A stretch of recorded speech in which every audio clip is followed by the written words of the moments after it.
Come on.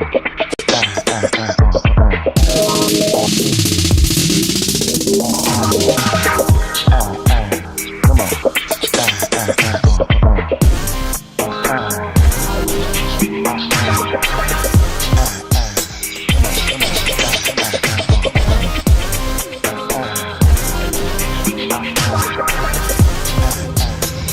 Put your emojis together for Auntie Miracle B.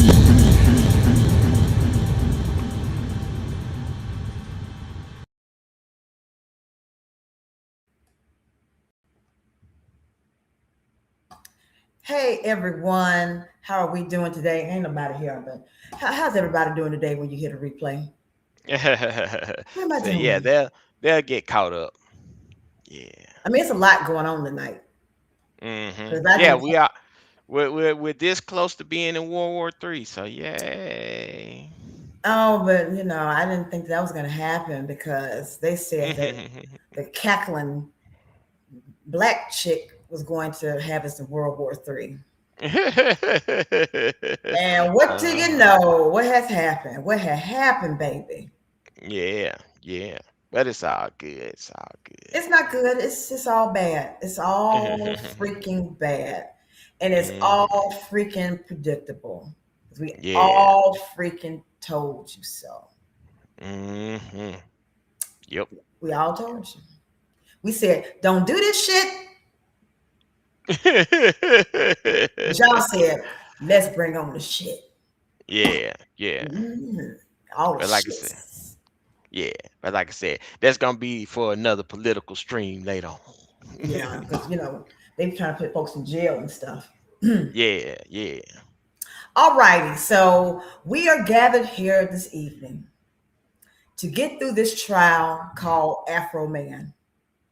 And I just started watching the intro, the opening statement, and the first witness. It was hysterically funny, and I said I got to save these reactions for the stream. So, Mike, if you don't mind, hey Charlene, Mike, if you don't mind, can you give us a brief synopsis of what this case is about? All right, so here is the mic notes of this trial. Okay, so everybody knows Afro Man. You know he had the big hit, the big Because I hit, got high, cause I got high. All right, which I so never you liked, know, by the saying way. it's a fun No, little. it's not. I mean, like I said, he's a comedy rapper. You know what I'm saying? He's not somebody you take serious. Like he's not in anybody's top five or anything. But like I said, especially like when you start hearing the songs he's done recently, you know what I'm saying? They're enjoyable. They're enjoyable. I'll take Um, your word for it. Hey, yeah. Daniel, sports highlights. hmm But Okay. anyway, Hmm. so like I said, basically what ends up happening is that the cops have some kind of informant that basically says like, "Hey, Afro Man, he's got major drugs in his house, and he's got some woman." In his basement, saying that he's kidnapped and tortured or Oh, the R. whatever. Kelly thing. Huh? The R. Kelly Oh, thing. Kidnapping, torturing women. maybe so. Like I said, and like I don't even know where she got that from, or Hmm. saying how she came to that conclusion. I like I said, if it was some kind of mistake, or if it was just saying, "Hey, I'm an informant, and I'm just gonna give you just some stupid information just Hmm. to get y'all off my back, or to come up on something or whatever." But anyway, she creates uh, uh, accusations against him. And so that causes the police to get a warrant to search his house. So, in the process of them coming to search his house, uh, they end up breaking his equipment. There's an allegation that some of them stole some of his money.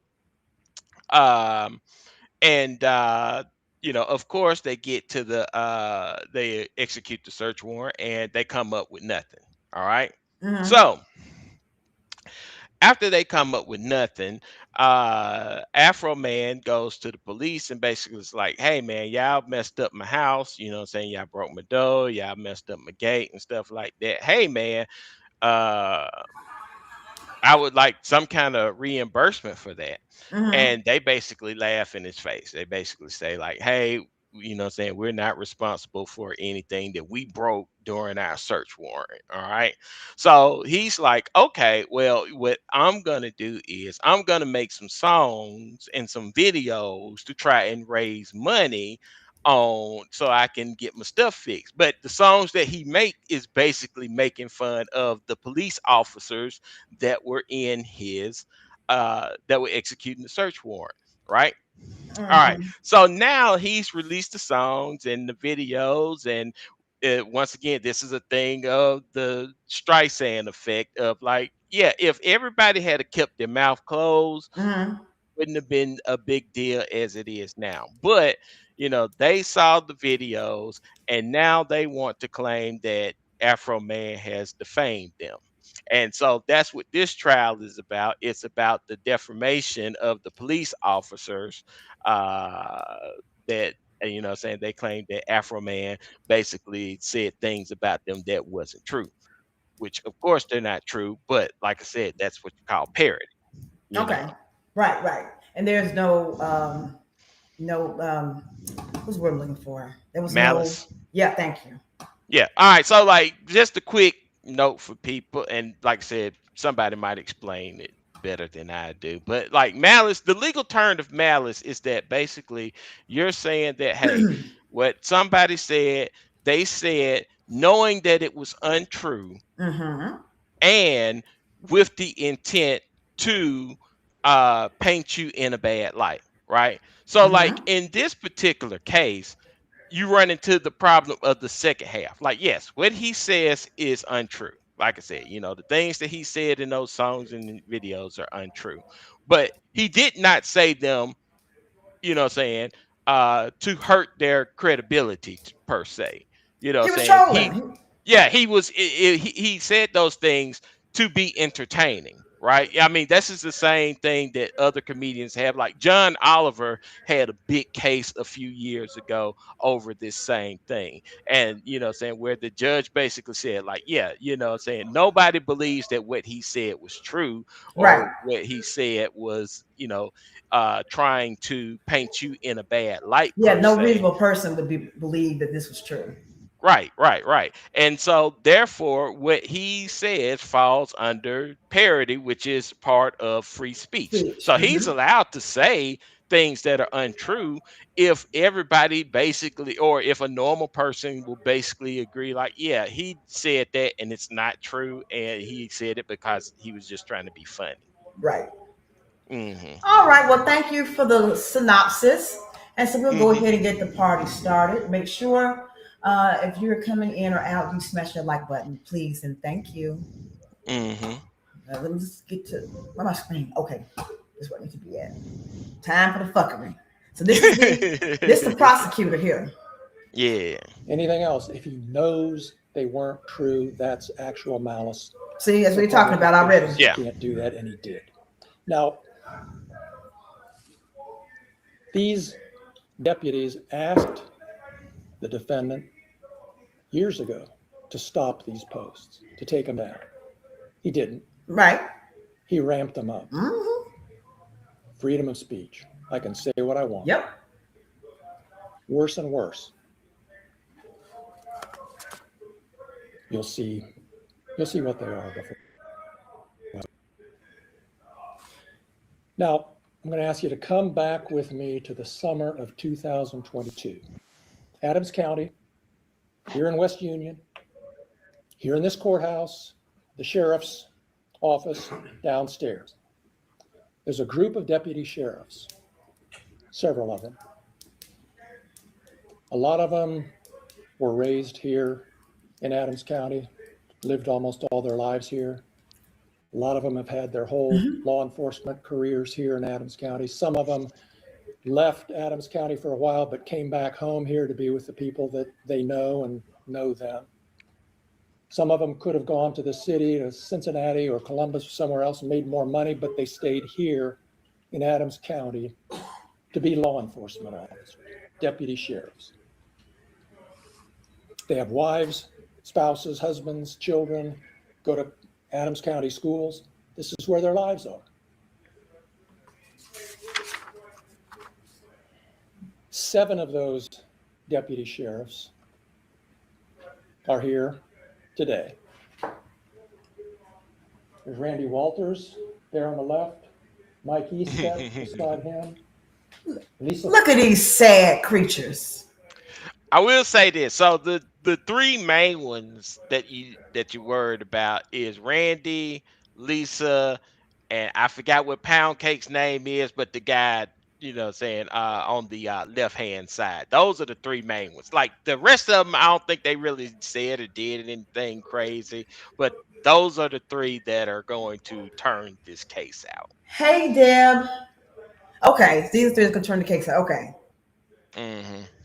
But there's another guy. He's the first witness. He's a younger looking guy. He's a punchable face. Uh-huh. That's the one that Afroman accused of being like a PDF file. Yeah, it's the so like if you go back a few seconds, it was that first guy that they showed. Oh, okay. That I think that's Randy. So that's the one that he has the song that Randy Walters is a son of a bitch. Oh, no, that's one of the attorneys, right? is it? I Okay, maybe that is the attorney. Oh well. Mike Eastep beside him. We'll just see. Lisa Phillips beside him. Sean Grooms beside him. Justin Cooley beside him. I think it was him. Detective Brian Newland beside him. And Sean Cooley, Justin's father, beside him. What brought them together was some information that Brian Newland came across in the summer of 2022. Some information that caused him to have to do something. So he typed up a search warrant and he took it to a local judge. The local judge looked at it, approved it, signed the search warrant, and Detective Newland started gathering deputy sheriffs to help execute this search warrant. And it was a search of defendant Foreman's property out on Russellville Road here in Adams County. Detective Newland will tell you that any search like this is potentially dangerous. So you like to have as many people as you can. Yeah. The deputies had guns. Yeah, we kill us. Yep. A couple of them had rifles, which is normal protocol in a situation like this. And there were about 10 of them altogether who were gathered to execute this search warrant in August of 2022. And these 7 were some of those deputies. Oh. The evidence is going to show that they approached, the evidence will show, first of all, none of these deputies had any idea when they woke up that morning that they were going to be executing a search warrant. None of them had any idea that by doing their duties that day, their lives would be turned upside down. Oh. That evening, they... Have you ever seen Queen Charlotte? Have you heard of Queen Charlotte? Yeah, that's the Bridgerton yes. show. Yeah, I've heard of it, and I've heard some stuff about it, but I've never watched it. Well, Queen Charlotte is, a woman of color, and so she was trying to had her children assembled and was talking about how they need to have one of y'all need to produce an heir, and so because so and so's son died. So then the son, which is Charlotte's son, started crying, and she just walks up to him. And she goes, "Sorrows, sorrows, prayers." But I'm not sure if they say in this trial or not. But the thing that I want to know is like, what was the thing? I mean, like, did they just rubber stamp the search warrant? Because that's what it sounded like to me. Yeah, they do keep saying like, "Oh yeah, it was a legal search warrant." The judge signed off of it, but like everything that I heard about their search was like wrong and easily proven wrong. So like, I don't think they ever go into what caused them to get the search warrant other than, like I Mhm. said, I know that there was an informant, and I know that she gave them some faulty information. But like I said, from what the little bit that I do know, that the information that they gave them was so faulty that like you could have easily found out that this was some false information before even going into his house. So you really think in this age that we're living in 2026, Hmm. that people follow facts and evidence? But still, I mean, like I said, if they want to hide behind the fact that this was a lawful search warrant, you know what I'm saying, they would have to follow some kinds of laws. And like I said, hey, I understand the world that we're living in, so it is what it is. But I'm just curious to know what was said, or like I said, was it just a rubber stamp? It's Hey, like, yeah, stuff. you know what I'm saying. They said that he had drugs, so yeah, of course he's got drugs. He's a black man, of course he's got Because it's drugs. time to go to trial. Time to go to trial, Hmm. bitch. Time to go to trial. Hmm. Approached the premises, spread out the way they had it planned. They knocked on the Hey, door, no Gina. answer. Tried the doors were locked, doors were secured. They ended up gaining entry with a battering ram, had to knock the door down. Again, that's procedure that happens They had to in do it, huh? executing warrants, and Hmm. that's the way you need to get in. Nobody was home. Okay. Nobody was home. Mr. Foreman wasn't home. He was away in Chicago doing a show. Okay. The deputies searched the house. They found a small amount of marijuana. Because it gets They high. found a significant amount of cash. Mm-hmm. They seized the Because he's a marijuana. They performer. seized the cash. Right. That's what they Of do. course. And that was pretty much it. No evidence of a major crime was found.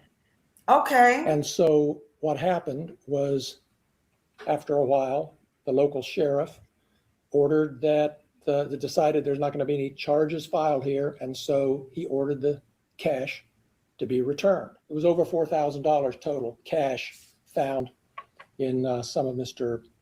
Foreman's clothing. I'm thinking that he's about to say he had like 100 grand in cash, not Yeah. funky $4,000. Well, so like I said, but the whole point is he had $5,000. He had Oh, $5,000. So oh, that's why they keep saying he had over $4,000, because the true okay. number was $5,000, and now all of a sudden 400 of it comes up missing. Oh, hey, UMD. Okay, okay.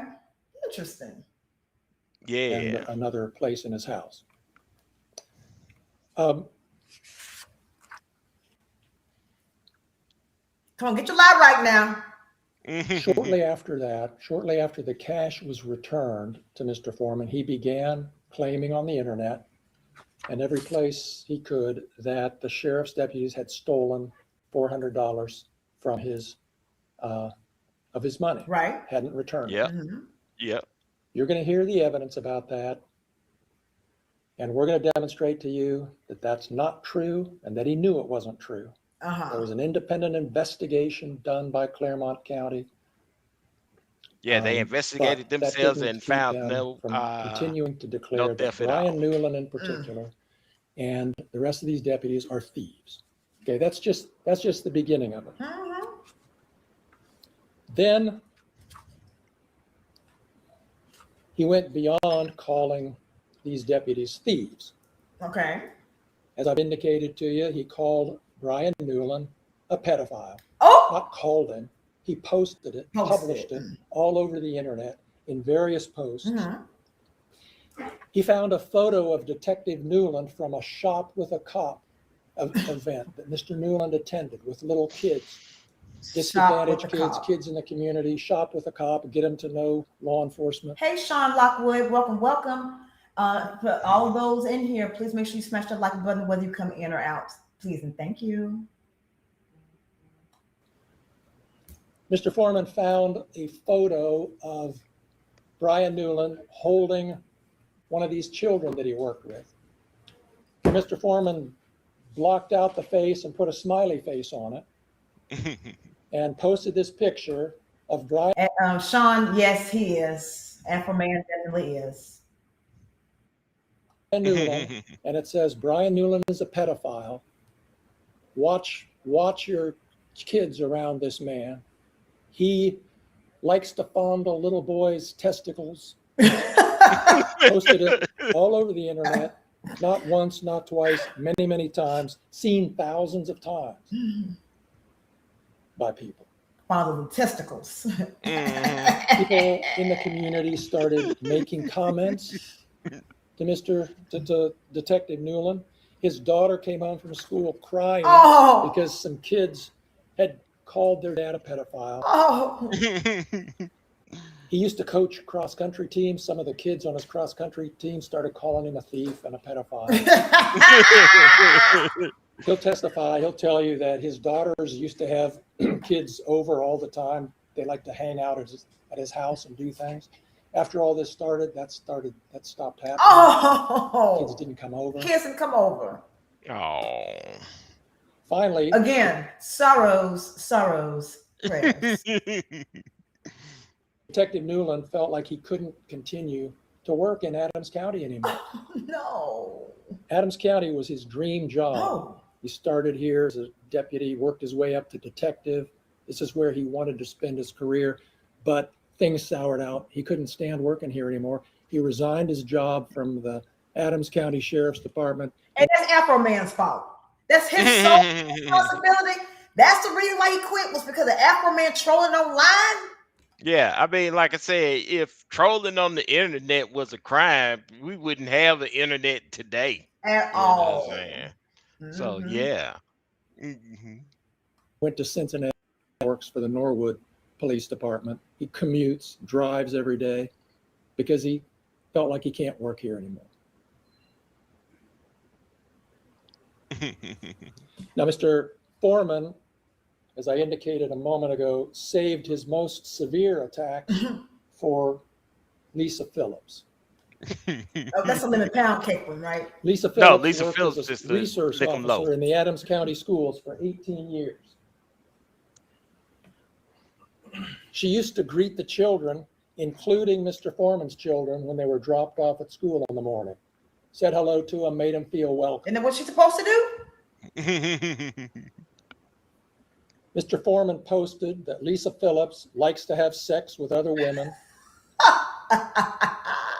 He used other words. She ate my ex-wife just like pizza. Pussy, pussy, pussy, eating. Wait a Blah, blah, blah. Wait a minute. Yeah. Oh, Lord have mercy. Yes, lick 'em low, Lisa. Okay. Says she Hey, lick 'em Sierra. like pizza. Hey, man, but you know what I'm saying? I do want to say this is that, like, hey, man, even if she did, like, there ain't nothing wrong with that. Y'all trying to make it sound like that's a crime. You know what I'm saying? Like I say, if the lady like to have ladies over, it's fine. Ain't nothing wrong with that. You know what I'm saying? Is it a crime? Yeah. Quit trying to make that sound like that's it. So if that's what it is, that's what it is. You know what I'm saying? There's nothing Right. wrong with that. Nothing wrong with that.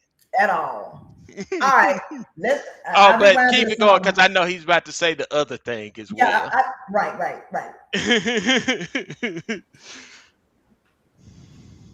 Mr. Foreman posted that Lisa Phillips likes to have sex with other women.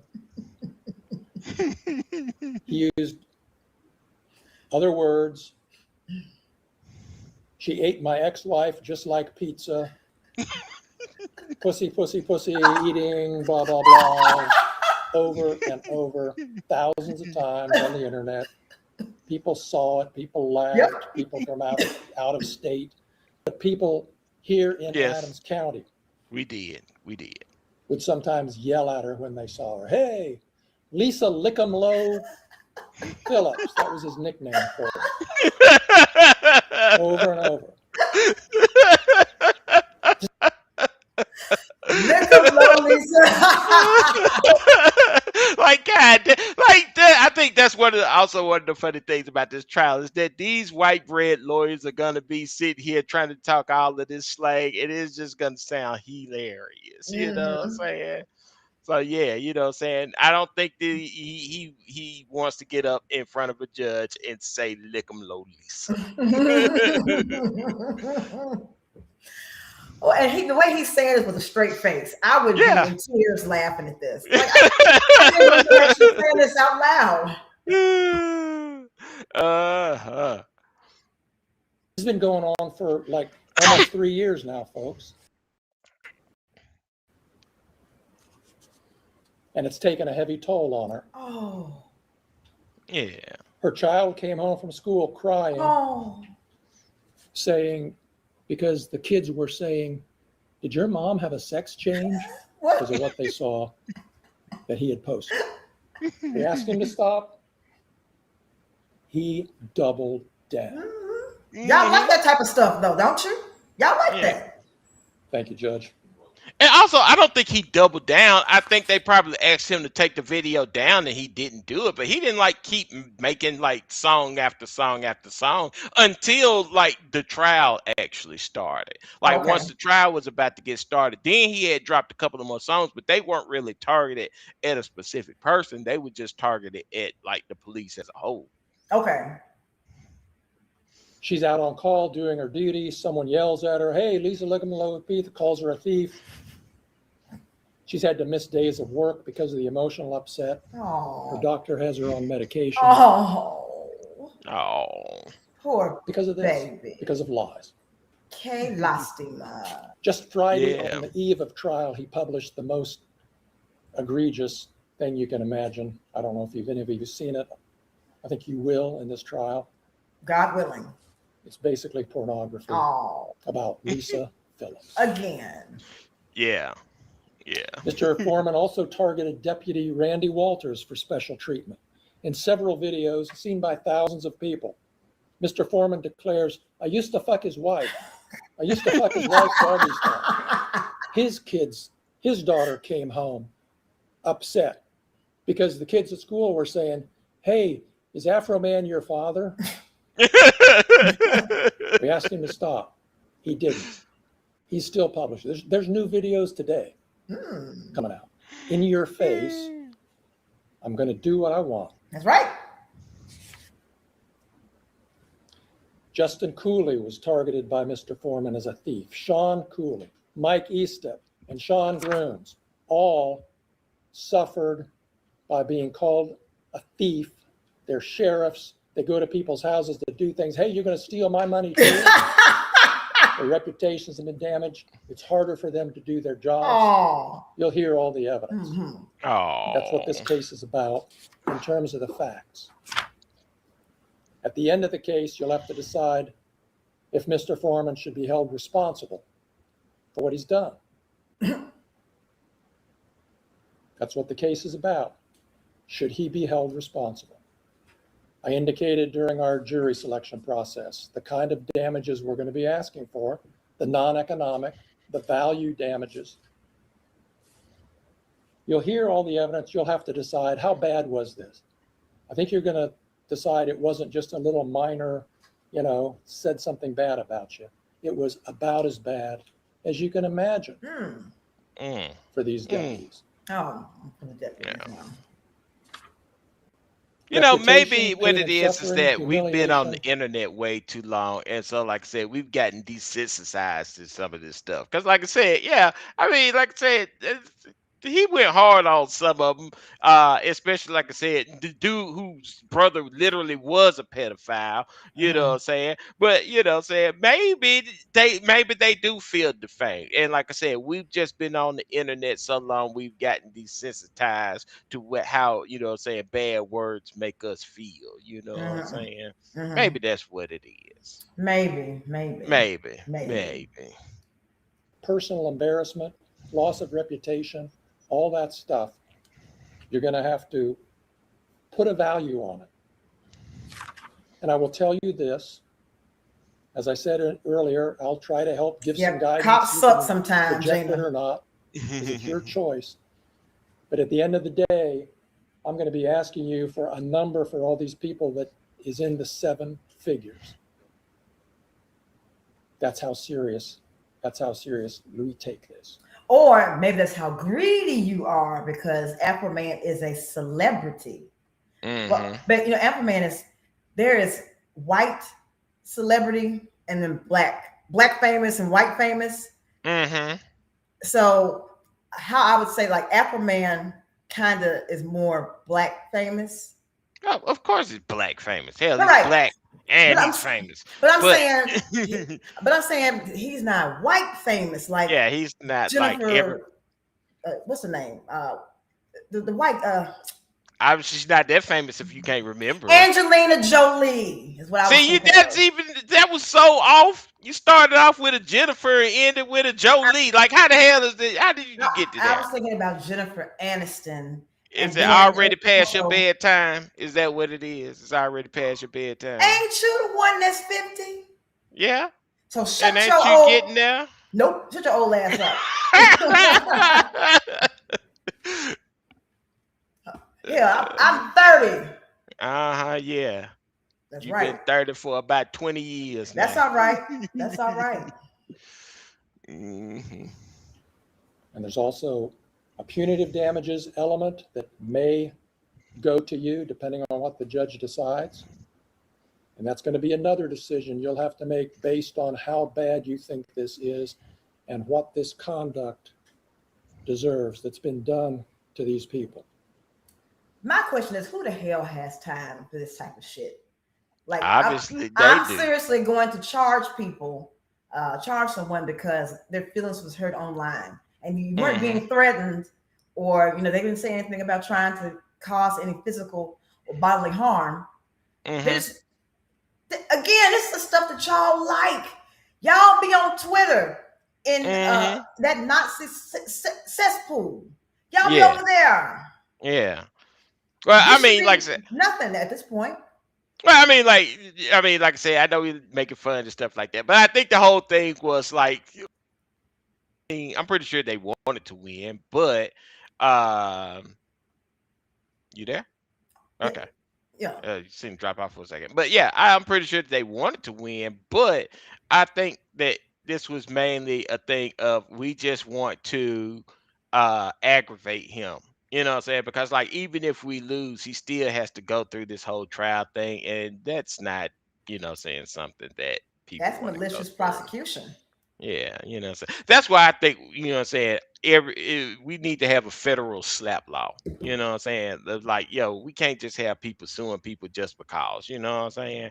Like Hmm. if you're suing people for the specific purpose of like, hey, I just want to put them through something, you know what I'm saying? You don't really care if you win or lose, you know what I'm saying? You That's just trying to probably what put this them through was. something. Yeah. Yeah, Yeah. yeah. I mean, because like I said, even if they won, do you think Afro Man is sitting on 20? What it was like 27,000? I mean, $27 million they was trying to sue him for. It was like 20 something $million, I believe. Like, do you think Afro Man has 20 something $million? Hell, I'm sure he he does. lives in Adams County. What's that mean? Would you be living in damn Adams County if you was had 20 something $million laying around? You know what I'm Okay, saying? Prince lived in Minneapolis. That's Minneapolis. This is a backwaters parts of where is it at? Fucking Ohio. Yeah, this is like backwaters part of Ohio. I'm Hmm. shoot. I might need to look this up in the map and see exactly where it is. But I bet you, like I said, that's like somebody saying like, yeah, I'm sitting on 20 something $million and I'm sitting on in Bessemer or something like that. It's like, no, dude, you're not Okay, living in Bessemer okay, but think and about and this. Think about and this. sitting on 20 something $million. So you have your property. You want to buy and have a big mansion. So you go to Boondockville, Ohio, Yeah. and you get all this space. You have like 20 acres of space, and you Hmm. built your mansion on the property. Also, we've seen Afro Man's house in all of the videos. That ain't no 20 something $million house. Like I said, my house looks a little bit better than his house. And you know what I'm saying? Uh yeah, he's not sitting on no 20 something $million. Mm, yeah, all right. Hmm. At the end of the day, it's about what's legal, what's moral, what needs to be done to make up in some way. Correction, bitch. It is not moral. We're not debating morality. Morality is not illegal. Well, I Right. guess because the fashion have taken over, then yeah, but still, morality is not illegal. Exactly. Idiots. For what's been done to these deputies that have spent their careers defending this community Oh. and living in this community. Mm-hmm. That's all I have. Thank you. Thank you, Mr. Butler. How underwhelming. Oh, Lord.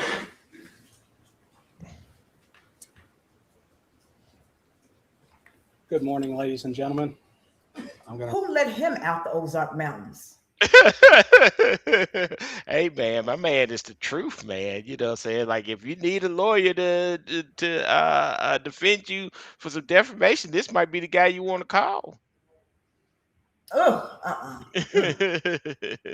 Reintroduce myself. My name is David Osborne Jr. I represent Joseph Foreman.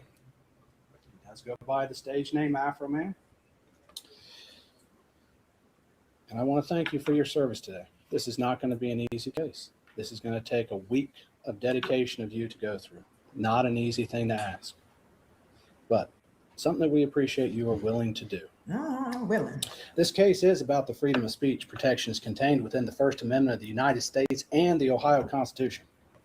It is about an American citizen's right to make public comments about the actions of public officials, actions that took place in his own home, actions that took place within his home were part of his artistic, creative expressions. And Americans maintain a right to criticize, to mock public officials. And that includes law enforcement officers. On August 21st of 2022, Detective Brian Newland drafted a search warrant. That search warrant was based upon an interview conducted with a confidential informant. That confidential informant gave Mr. Newland information. He put it in a search warrant, and then he went and he saw Judge Roy Gaggard, and Roy signed it. From there, they went to execute that very same day. Officers from the Adams County Sheriff's Office, 7 of the 10, descended upon Mr. Foreman's residence with a hastily prepared search warrant. That's the way it sounded. For a man who's famous for a song that said, "I got high," the amount of force used was excessive, to say the least. I bet it was Tony After Montana all, level. Based on the song, a bag of Doritos would have been enough. You hadn't seen the videos?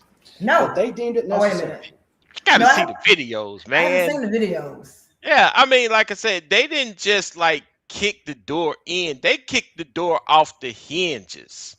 That sounds about You right. know what I'm saying? I'm talking about the door was completely off, it's laying on the floor. You know what I'm saying? Not just we kicked it in so we could get in. And then, like I said, you can see them forcibly trying to open it because it's a mechanized gate. You see them forcibly opening up that gate. And you can tell that, like, yeah, you know what I'm saying? You probably did damage like the motor in there trying to open that gate up, you know. So yeah. Also, you got to see the damn pound cake. You got to see the pound cake, man. I'm sure they're gonna play the video, right? I don't know, but you should have did some research before you started the video. You got to see the pound cake. I want to have virgin pure reaction. Because I got to the first witness and I said I got to stop. I got to stop. I need just new reactions. Yes. All right, come on, Wolfman Jack. Not only go to his residence with assault rifles, body armor, and even a riot shield. Whoa! To execute their search warrant. And all that led to a destructive search of Mr. Foreman's residence. Deputies searched Mr. Foreman's home, every one of his outbuildings, behind the couch, under the hood of a car. Yeah, a good place to hide drugs. And you know what they found? A couple little joints, which, let's face it, because I got high, that was expected. And then they found cash, his cash, not theirs, his. They seized all that. It was cataloged, returned to the office by Brian Newman. So, Mike, was $5,000 cataloged? Was that recorded when they were? So, I mean, I'm not sure if it was recorded, but Okay. what's going to happen? Well, two things. A, like I said, I don't think they bring this up too hard. I mean, he brings it up in the trial, but they didn't bring like the receipts in the trial. But like I said, it would be easy to find out how much the people paid him in cash from the performance. So if he says that they pay him 5,000 and they said, yeah, we pay him 5,000, Mm-hmm. bam, you know it's 5,000. The Mm-hmm. other thing that you're going to see later on when he gets on the trial is that the lady at the police station, who, when he goes to pick the cash up, tells him that the money is short. Mm-hmm. So, like I said, obviously they knew that there was supposed to be more money in there, because he says that he didn't even count the money when the lady gave it to him. He just assumed it was all there. And the lady told him that the money was short. Messy, messy, messy. Yeah. Yeah.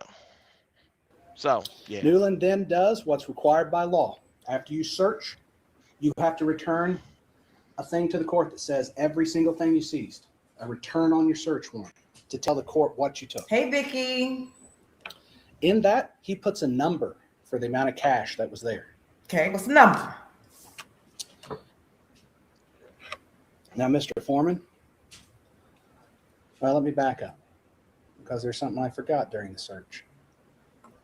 For a search for marijuana, or whatever was in the search warrant, we'll introduce that later. They disconnected his security camera system. He has a security camera system. He's had break-ins before. Most Americans, he has a security camera system. Yet in the middle of their search, they disconnect it. They say it's going to be because they wanted to take it for evidence. But you know where that evidence ended up? On the couch over there. Just disconnect it and leave it there. Now, what precipitated next is the primary focus of the lawsuit. Mr. Foreman did what he's done through his entire career. He took his life experiences and turned them into music, social commentary, and artistic expression. After all, one only need to look at the song. Hey, Mike Jones. Because I got high. Welcome, The welcome. lyrics are there. I was going to clean my room because I got high. He was rapping about his life then, and his posts are talking. Quick question. Does Afroman have any other hits other than Because I Got High? I don't think he never had a hit as good as that hit, like because I got high. But I do remember, like, off of his first album, there were like two other songs, and they were kind of in the same, like they're kind of in the same vein. I don't remember what the name of those songs were, but they were pretty popular at the time. But no, he's never had a hit as big as Because I Got High. And like I said, say nobody's gonna have Afro Man in their top 5 dead or alive. But you know what I'm saying? He's a comedian, you know what I'm saying? He's like a little funny rapper, Like I said, when they start playing the songs in the courtroom, you're not gonna be like, oh man, he's spitting bars. It's like, no, these are like the lamest lyrics alive, but they're funny as hell. You know what I'm saying? So Yeah, I'm looking at his song catalog for his most popular songs. Of course, Because I Got High was on there. yeah. And then there was one called Hunter Got High. Will you help me? That sound Will you help like me repair my door? yeah. So that's from the new stuff. I mean, Okay. you'll probably see a lot of the new stuff, but like I said, Because I Got High was popular, and then like I said, I do remember there being two songs of his first album that got some decent airplay. They got some decent airplay, and they were all right. But they were sort of in the same vein. Like one of them was basic, almost like Because I Got High Part 2. You know what I'm saying? I do remember that. I don't remember what the name of the songs were, but he had a couple of songs that were on the airwaves. So, like I said, he's got his little niche going on, and I'm all right with that. Look, Mike Jones, who? Mike Jones, who? Yeah. Mike Jones. Where he at Damn, anyway? I Is he don't know. I alive? need to. He might be. You He know what I'm only saying? had 2 songs, so No, I used to be a big Mike Jones fan I can back in the believe it. You were a days. big Project Pat fan too. Oh, I'm still a Project Pat fan. What are you talking about? You know what I'm Hey, he saying? turned to gospel. Has he? I seriously doubt that. That's what I heard. I'm gonna have to look that up. Look it up. I mean, I still bump the old stuff, but you know what I'm saying. I you know what I'm saying. I don't know. Maybe you know what I'm saying. The Memphis dudes. I don't know about them It's dudes. gold mouth smacking dollars because she swallows. Anyway, About his life and his experiences. During the search of Mr. Foreman's home, deputies' actions during the search was captured in 2 places. One, the security system in Mr. Foreman. Joe's security system was active until they cut it. You also have body camera footage. Now, we don't have body camera footage for all 10. Not everybody was wearing body cam, but the officers that did, there is body cam footage. oh, Vicky said he did a gospel song. Oh. And he Oh, used you this know one footage other in thing. both those locations. That phone number that Mike Jones used to spit out on his songs, that was his real ass phone number. Like you could literally call that dude up from that number that he spit out on his song. Munchkin, Oh. you are such a hater. He's a baby. He's 4. Oh, he's gonna go potty. Okay, but he's gonna come up here, and you're gonna be nice to Munchkin. I'll be nice-ish. I'll take it. To make his music videos. He posts them on social media like Facebook, YouTube, Instagram, and even TikTok. The plaintiffs decided they did not like what Joe had to say about him, or how they portrayed him, or how he used the footage of their behavior as their job as law enforcement officers, as public officials. Their response was to sue him in order to silence his freedom of speech, threaten his livelihood. After all, have you ever heard of a law enforcement officer suing a person for making a social commentary on them? Or have you ever heard of an officer suing anybody because someone said they didn't like what they had to say? Officers deal with it all the time. I dealt with it during my election. You don't sue people. You respect the freedom of this country and move on. Because, let's face it, if we don't have freedom of speech, what else is there? 250 years ago, the founders of this great country wanted to limit the government's involvement. That's and over. what government officials had power over to say. Yeah, that's over. And that's why we have the freedom of speech we have today. Before we get to the evidence, I want you to understand this case started with a number of claims. Hold on. Hey, everybody, here's Munchkin. Hey. Hey, Uncle Mike, quit being mean to me. You know I love you. Hadn't been mean yet, so. And then his little shirt says, "The Prince has arrived." Okay, Munchkin, put you down. Whoop. All right. Of them, 2 were dismissed by the court. Do not go there.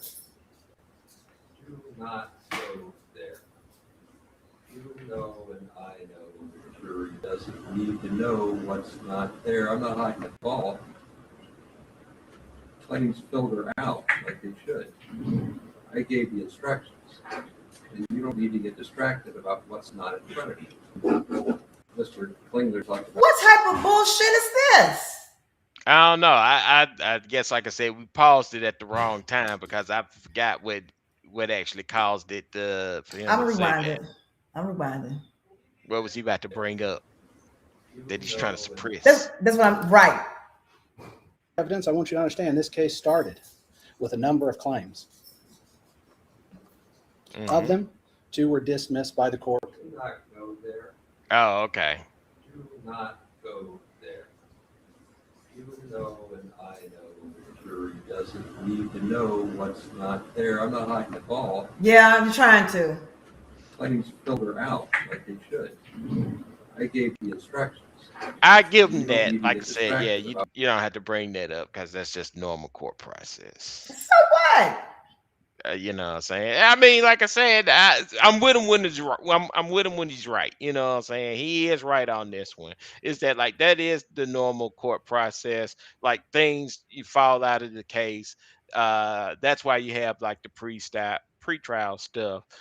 So that when you finally do get into the courtroom, you know, saying you're only arguing the meat and potatoes. So Mm, in this case, I'm with the judge, even though he is a racist piece of shit. I'm with mm. the judge on this one. Okay. Yeah. what's not in front of you. Mr. Klingler talked about punitive damages, maybe, but you don't need to know that because we're not there. I'll tell you that if you need to know it later. There's a lot of things this case is not about. So he doesn't get to talk about what it's not about. It's only what it is about. Go ahead. Douche nozzle. Forgive me. I have to readjust my opening slightly. Come on, you got it. It should be noted that public officials, such as these gentlemen and Miss Phillips over here, are held to a higher standard than an ordinary person. They're public officials. They are expected to be criticized and mocked. The evidence will indicate that Mr. Foreman created songs with titles like Will You Repair My Door? Lemon Pound Cake. These songs went viral, yes.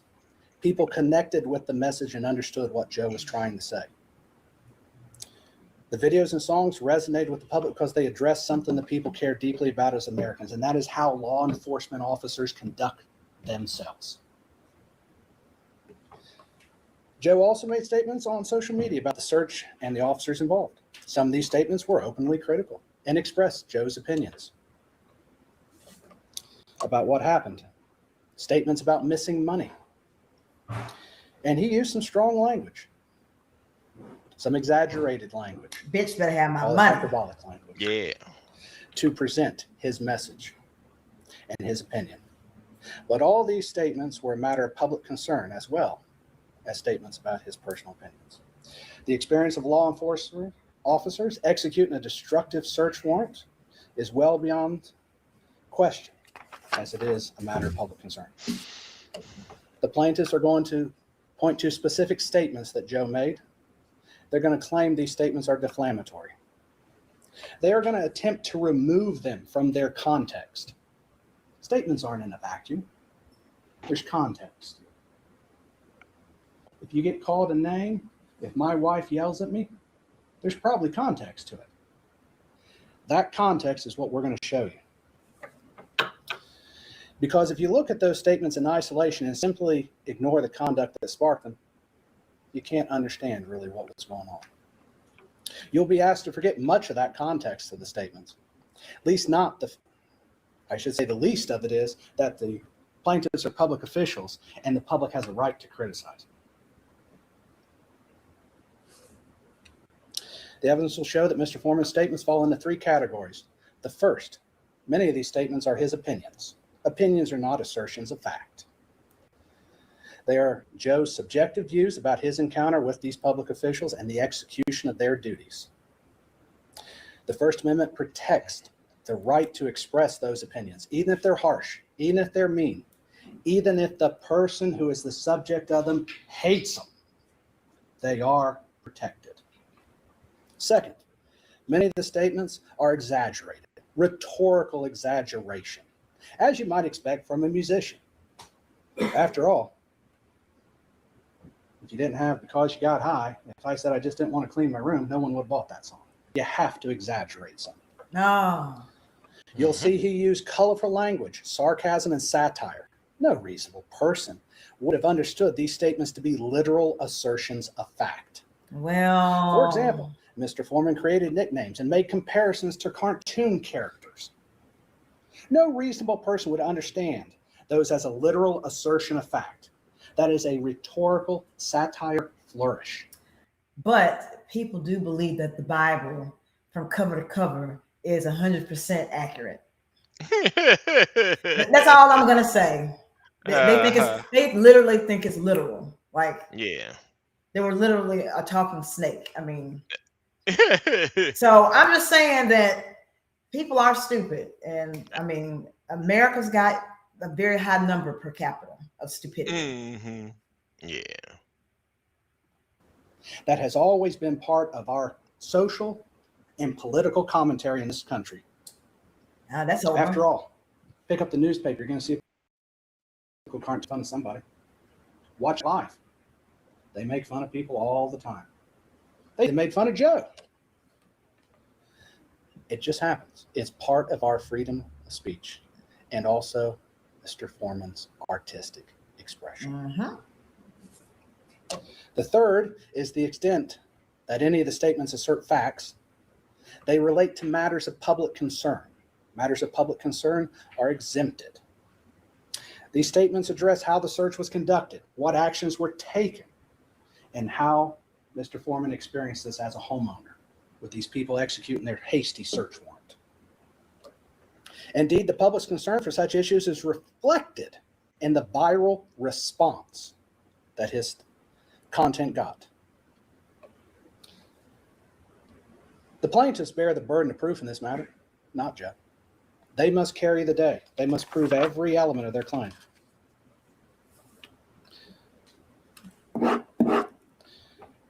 Looking at the invasion of privacy due to false light, it's one of the claims that they're claiming. The plaintiffs must prove that Mr. Foreman portrayed them in a false light that would be highly offensive to a reasonable person. The evidence will show that he did not. He used real actual footage of them performing their duties, stuff in the public domain. Joe's statements were based entirely on his personal experience and within his county of residence, which that is something I do want to clear up. Mr. Foreman lives in Adams County, not Hamilton County. Okay. Cleanway was wrong about that. So he is a resident of this county. What did he do? Regarding the defamation claim, plaintiffs must prove that Mr. Foreman made false statements of fact, not his opinions. That's very important because we all have opinions as Americans. It's one of the great things about this country is we can share our opinions whether we like them or not. Whether they like them or not, they can hear them. That's funny. hmm But they must prove those statements were not opinions. Because public officials, they must prove that Joe acted with actual malice rather than just simply exercising his First Amendment right. Was it what Mike The evidence will show they said? cannot meet this burden. hmm Plaintiffs claim that Joe portrayed them in a false light, but evidence will show Joe used direct footage from the security cameras. We can see what they did. They executed the search warrant. It's all on camera. There's nothing false about showing them that way. There's nothing false about Mr. Foreman having opinions about how they did and them. However, when they executed that search warrant, that became a matter of public scrutiny. People could watch it. People could see what was done and form their own opinions. And they can share those opinions.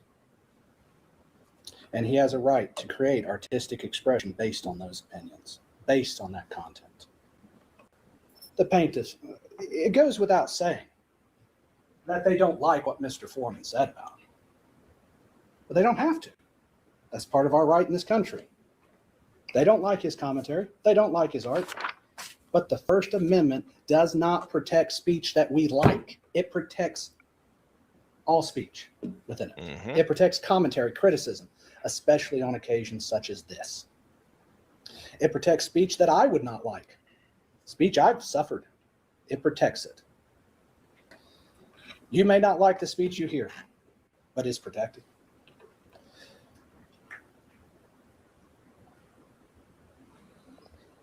Come on, pimping. Throughout this trial, you'll hear testimony and see evidence that demonstrates several key points. You will see the actual videos and social media posts Mr. Foreman created. That's what I'm looking for. You'll be able to judge for yourselves whether they are false, whether they're his opinions, whether they're artistic expression that is all protected. The closed caption is trash. Yeah, probably like a little lag in it. It's about the right to comment on criticize public officials without fear of retribution, without fear of getting sued. That's over. It's about the right to create artistic expressions that are matters of public concern. The plaintiffs are law enforcement officers. They perform a cardinal public function. But with that public role comes public accountability. It also comes a certain standard that you have to understand. And as public officials, they can be criticized. They may not like it, but it's allowed. Plaintiffs have the burden of proving their claims. The evidence will show they cannot meet that burden. The evidence will show that Joe's videos, posts, and commentary were artistic expression. They're matters of legitimate public concern, his opinions on the law enforcement officers, and how they were performing their duties. If the plaintiffs prevail in this case, what message will that send to this country if they prevail? It sends the message that if you criticize law enforcement, if you comment on how they conduct themselves, if you mock them, if you create art with them in it, they can sue you. That's not the America we live in. That's not why we have a Constitution and the First Amendment. That's not why the First Amendment is in the Constitution of the state of Ohio. The Constitution.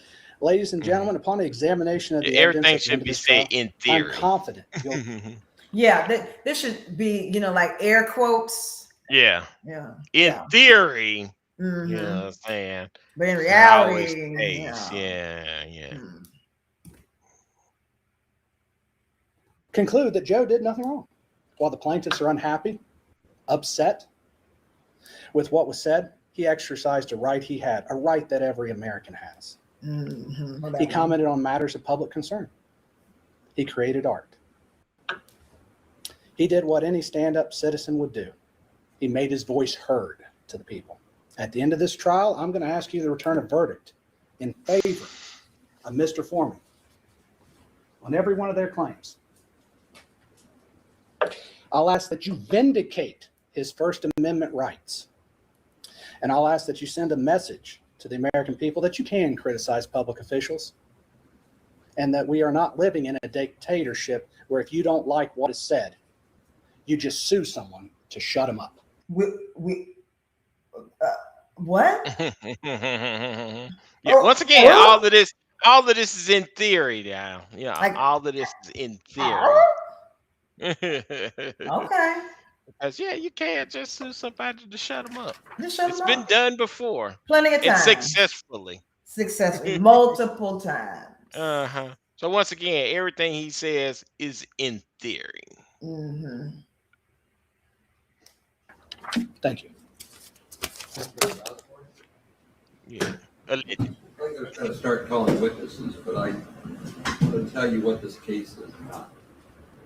Okay. This case is not going to be an analysis of why the magistrate issued a search warrant or what the facts were leading to the No, I do want to know that. Why did they issue a search warrant? Right. I mean, that would be something to ask.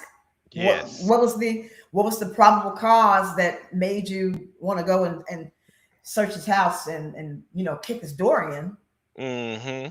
Because they was making it seem like Afroman was like Tony Montana moving, all this cocaine and stuff. Yeah, like he is just pushing weight out of there, man. You know what I'm saying? He got the fish scales, you know what I'm saying? The whole shebang. Push it to the limit. Limit. Of the warrant. That's the subject for criminal cases. So the fact that there's a search warrant is what this case is about, not the backstory of it.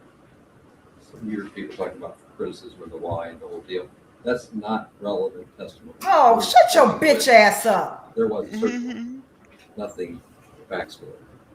this case is not about excessive force in entering. The court's already determined as a matter of law that it was not excessive. That Oh, shit was excessive. Damage. oh, okay. I'll take your word There's a for it legal then. standard about whether it's more than customary or expected in the realm of a search warrant. Search warrants are lawful forced entry. Oh, So you won't get, was that too much force? That's outside the realm of testimony. And Yeah, it was too call much these force. certain. This dude, like this is some shit that you would say when you're getting ready to give the trial over to the jury for them to deliberate. No, I think they could do that at the beginning of the trial. You know, There is just to no keep reason it- for him to go through this. basically Outside to of the keep- fact he's trying to manipulate the jury. But it's sort of kind of, but I mean, once again, I'm with him when he's right.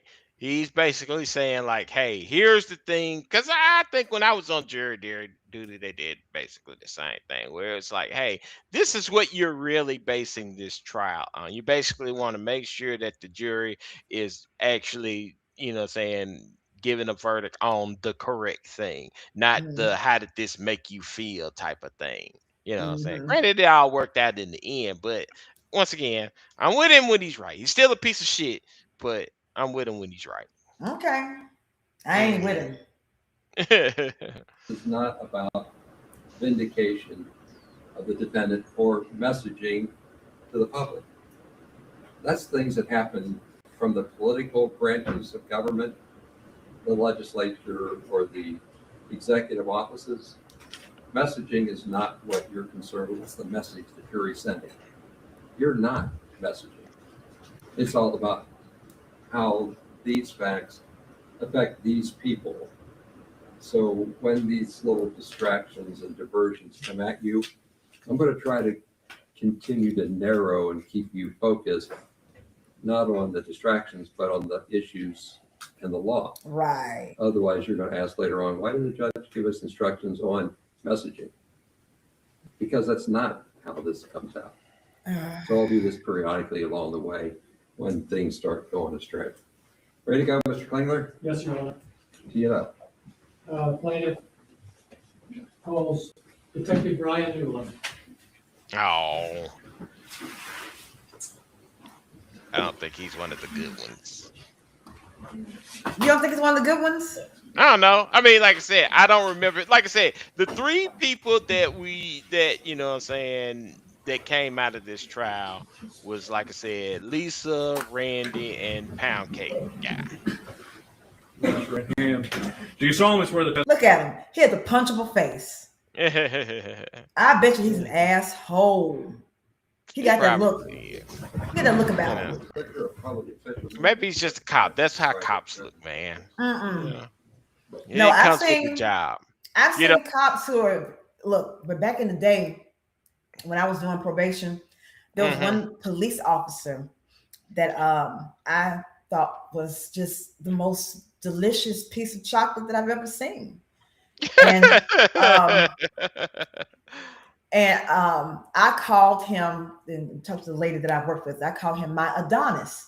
Well, apparently it had gotten back to him. He actually came to the office to talk to me. And I was like, oh, my Adonis is here. Ah! So all cops do not have asshole written across their face. He looked like an asshole. He looked like he liked to, tase people about 30 times, have folks, down on the ground, 6 people on him, beating them on each direction, choking him out, tasing his back, tasing his leg, and then screaming, don't move, motherfucker, don't move. Yeah. Stop resisting. That's the favorite one. Stop resisting. Yeah. Well, you know what? Over the last year or so, saying I've kind of gotten into the body cam videos or whatever. I kind of like motherfuckers get tased because some of them do deserve that shit. Well, look, I understand the ones that do deserve being tased. My issue is when you have the person that you have been apprehending on the ground, face down, Yeah. and you're trying to allegedly get control of him Yet Yeah. there are 6, 7 people beating on him, giving him conflicting orders. Hmm. Um, that's the problem that I have.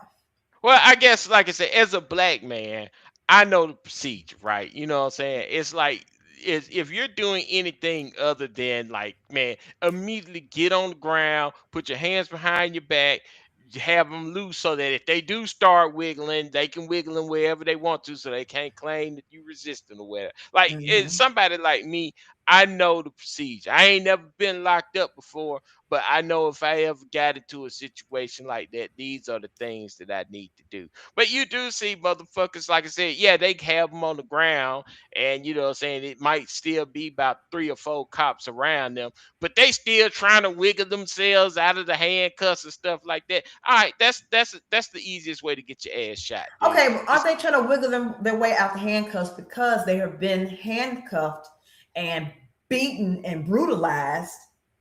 And again, you have multiple people pulling on you in different directions.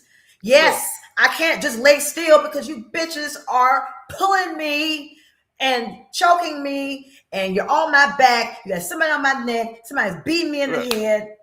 Yeah, I'm not trying to defend the cops here because, once again, black Mhm. man in America, right? You know what I'm saying? But I am saying this is that, like, some of the times there are some things that you can do to minimize the ass whooping that you're going to get. Like, some days, ass whooping is coming your way and you can't avoid it.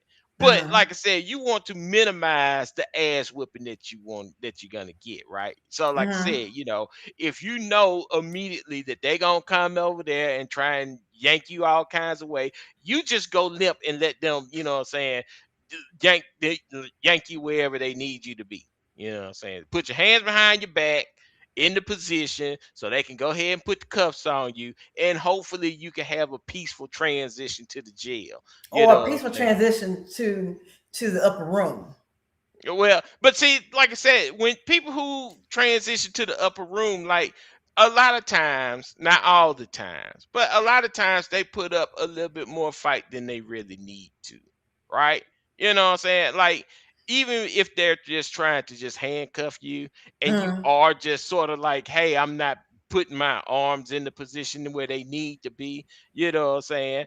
Uh, you know, yeah, sometimes the cops take it too far, but you know what I'm saying? If you're doing everything that you can, because most cops, Michael, right? stop it. Stop it. Once Stop it. again, I'm not trying to defend the cops. You I'm not defending the trying to cut. defend the You cops. and my thing is not. I don't What I'm dislike trying to, I'm cops. to I know, hate what I'm trying to abusive do, cops. what I'm trying to do is teach people survival skills. You know what I'm saying? Like, the cops is gonna be cops. Like, look, cops are gonna be cops. What I'm saying is you want to survive this encounter, right? You know what I'm saying? So, like I said, most cops, even if they do want to whip your ass or take a couple of shots at you, whatever, you know what I'm saying? If you start cooperating with them, you know what I'm saying, you'll get out of there with the minimum ass whooping that's allowed. You Really, know. really, Michael. Yeah. You're really going to say are you gonna die on this hill?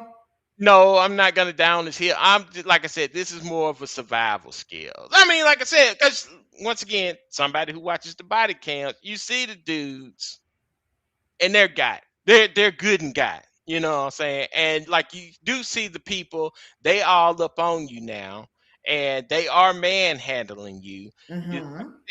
Why are you sitting there still trying to resist? You know what I'm saying? Like, even in the slightest, like, get your hands in the position so that they can slap the cups on you, and then maybe you can get to the jail. Like, everybody wants to fight the police at that point. So we're going to hold the person responsible for any police brutality that may come to him. No, I'm telling you, this is survival skills. I'm not saying that what they doing is right. Cause, yeah, if they whooping your ass for no reason at all, then you know what I'm saying, y- that's wrong. That's wrong. And you know what I'm saying, they shouldn't do anything like that. What I'm saying, as you, as a person who it may be a victim of the police, is you're trying to minimize this ass whooping. Like I said, would you rather have an ass whooping or a bullet in your head? You know what I'm saying? So these are the things that you do to make sure that you just get the ass whooping and go to jail, as opposed to getting the bullet in the head. Okay, Michael. That's all I'm saying. I'm gonna let you have that one. Yeah, but yeah, you know what I'm saying. Yeah, Well, I'm thank not you. trying to defend the police at all. So No, don't be like, oh yeah, Mike, like the police, mhm. Mike. I Yep. mean, you know what I'm saying. It is what it You like is. the police. I don't like the You police. love the I police. gotta work, but I do have to work with the police. So you know, Understandable. Look at it's a him. Look thing. at him. No. Look Oh at yeah, his. him. Yeah. Yes, Okay. Once again, like I said, he's got the police face. They he's just got look. he's got He put serial in his killer face. he put in his application and he walked in the door and they just immediately said you're hired because you got the face. He looks like a serial killer. Like his name should be, Hmm. Buffalo Bob or some crazy. Hmm. He's one of those. He'll I, sneak in your house and then run the sink and be like, you got wet by hmm. Officer Dummy. I don't know. Thank you, Your Honor. Would you introduce yourself to the jury, please? My name is Brian Newland. And Newland, where do you live? No street address, just generally. I live in Adams County, Ohio. And how long have you lived in Adams County? From 1995 to 2010, and then from 2015 to current. What were you doing between 2010 and 2015? I was in the United States Army. Honorable discharge? Yes, I can see Army. Yeah. Yeah. What do you do for Yeah. a living? I'm a police officer. Once again, that's the police face. And when did you start in law enforcement? I originally started in law enforcement in 2014 How old is this person? And what position was that? as a deputy He sheriff looks pretty young. Where? at the Adams County But Sheriff's once Office. again, I'm not good at guessing And ages how at all, long were you Yeah. as we've proven already. deputy in the Adams County Sheriff's Department? The Adams County Sheriff's Office was my first full-time job in law enforcement, and that was from 2014 until 2023. All right. And why did you become a deputy sheriff? After I got out of the military, I just wanted Let me speed this along. a job that I thought would be exciting, something different. Yeah. So I chose law enforcement. Yeah, because like I said, Your he's family not one here of. in I Adams don't think County? he's one of Yes. the good Can you ones. tell us, All my family's here. My kids, my grandparents, my mom, my brothers, cousins, aunts, uncles. did your children go to school in Adams County or did? Yes. You were involved in the execution of a search warrant back in August of Oh, 2022. There we go. Yes, I was. And I want to take you back to the night of August 21st, 2022. Were you part of a team that searched Mr. Foreman's home? Yes. What was your role in obtaining that warrant? I prepared the search warrant based off information I was provided, and then I met with the judge and the prosecutor at the time prior to serving the search warrant. And was the warrant approved? Yes. Can you tell us where what the subject of the search was? The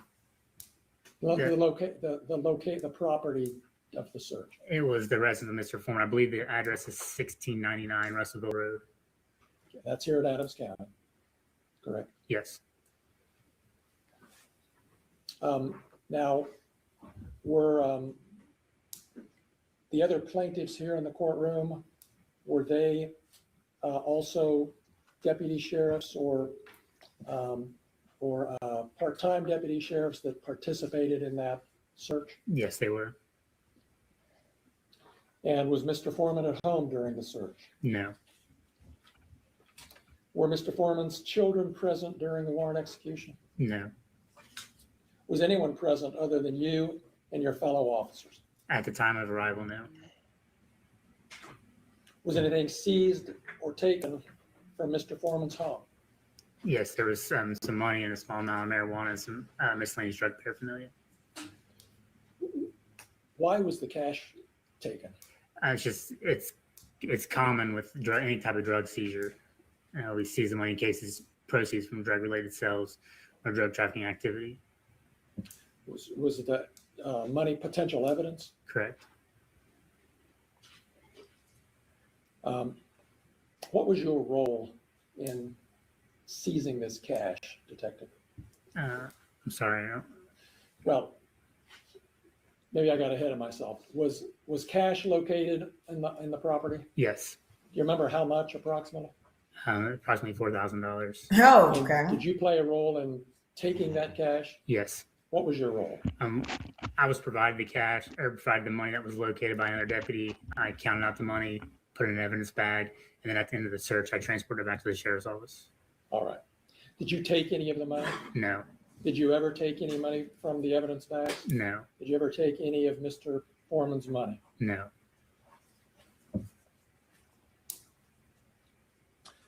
Was your counting of the cash recorded on your body cam? Yes, And have you had a chance to review that? I have.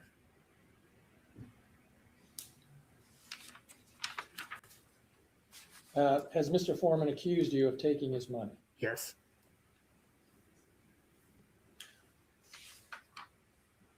Because you did it. Yeah. Well, somebody did it. Are you aware that the cash was ultimately returned to Mr. Foreman? Yes.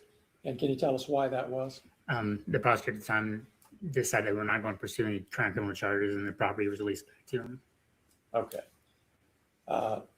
You need to Were learn how to you enunciate your present words. when Mr. Foreman picked up the cash that had been seized? No.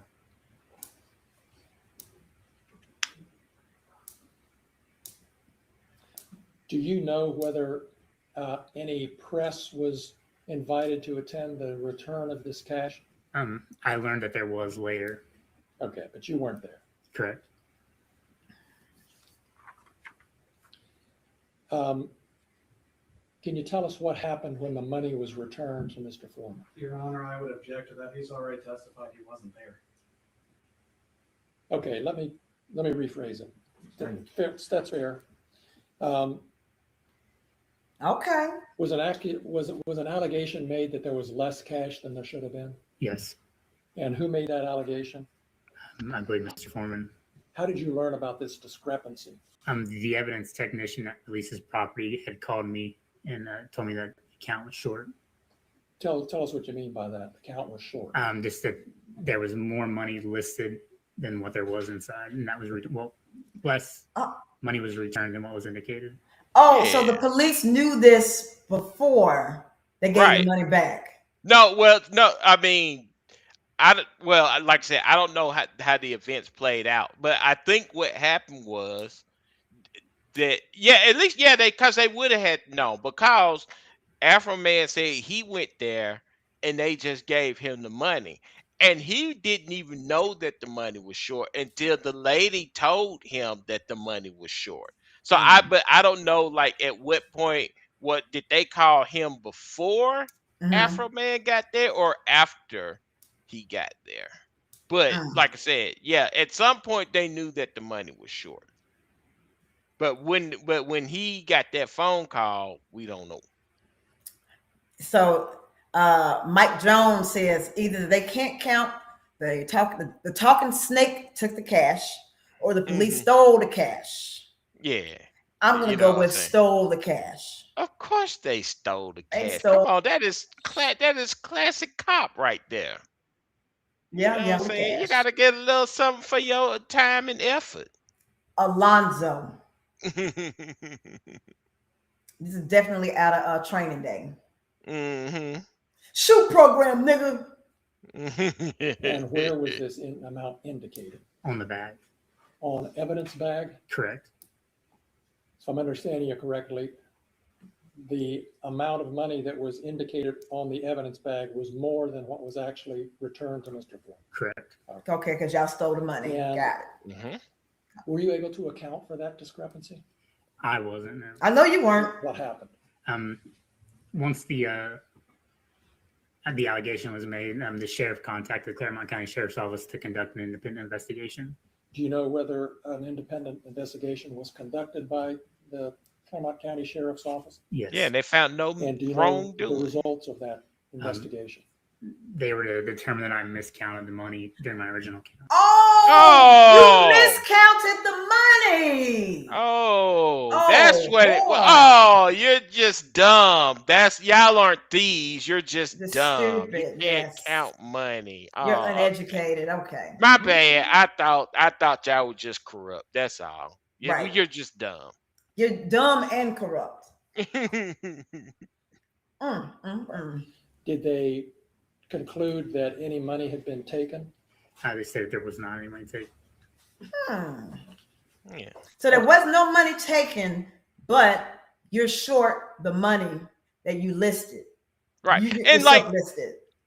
here's the thing, right? To be missing like $400 is like an odd number to miss, right? Because it would take multiple bills for you to get that, right? Like, you know what I'm saying? Like, say he got paid, we're assuming he got paid in $100 bills, right? So like I said, that's not like oh, I missed one or I missed two. You missed like four of them. Like, you're trying to sit here and tell us that you missed four bills? Four. You remember when W was president and he had the initiative "No Child Left Behind"? He got left behind. He got left all the way back. Yes. Yeah. So like I said, if Afro Man had said, "Hey man, I lost $100 or $200," okay, maybe that's a miscount. But you're not gonna sit here and tell me that you miscounted four bills. Like I said, I've miscounted a bill or two. I've never miscounted four bills. Right. There's some lies being told. Yeah. And it'd Did be that even worse stop if it was Mr. like in Foreman from- 20s or something like that. What if Oh, you yeah. you know what I'm saying? He miscounted 20s.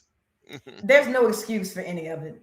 He should Yeah. know how to count to 1,000, 4,000, 400. You should know how to count, Yeah. Since you've been in the military and you're an expert and you are a deputy sheriff, you should know all of this. Mm-hmm. Continuing to claim you had stolen $400? No. Did he accuse anyone other than you of stealing money? He multiple times he accuses all of being thieves. Because y'all are. Because y'all are. Do you know where he made these allegations? Instagram, Facebook, YouTube, social media. How did you learn about these accusations on the internet that you were a thief? Friends and family were sending them to me. Oh, so you yourself didn't Were even the know it accusations happened. true? No.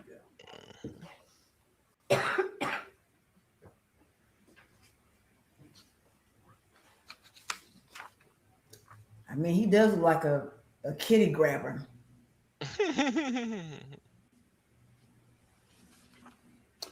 I think you said you've reviewed your body-worn camera from that night. Yes. And were you able to tell what happened? From what it appeared as if I began counting money, I stopped to reshuffle money that was in my hand and then What?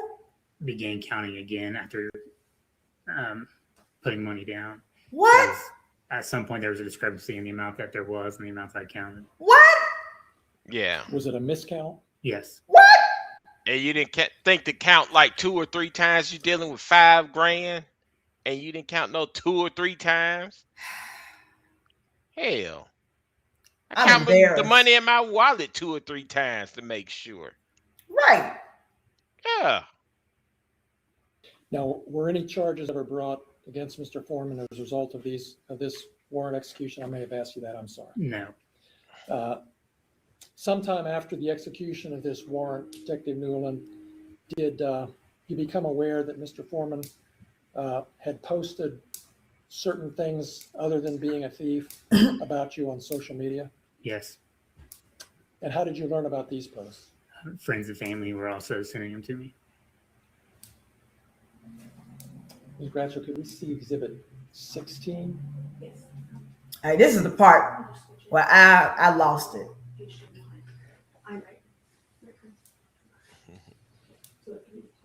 What is she wanting his card on? She needs to switch to left law, I believe. It's loud. Lord, look at these slovenly people. Yeah, buddy. Also, Afroman's suit matches the tie of his Yeah. lawyer. Oh, okay. We Well, it's coordinate. American flag. Yeah, everybody's Coordinate. American. Then they coordinate. Yeah. Yeah, Gina, I do agree with you on that one. That the pedo accusation is a bit too far. You're gonna get a card. Yes. Because you What, can you get don't think it's true? Oh, well, like the one, I don't think he accused the cop of being a Pete. Did he? according to them, they about to pull up a screenshot of something. Oh, okay, okay. So he was Yeah, yeah, calling yeah. pedo. I think he did. Yeah, but I know Mhm. like one of the dudes' brother was an actual pedophile. Mhm. Yeah.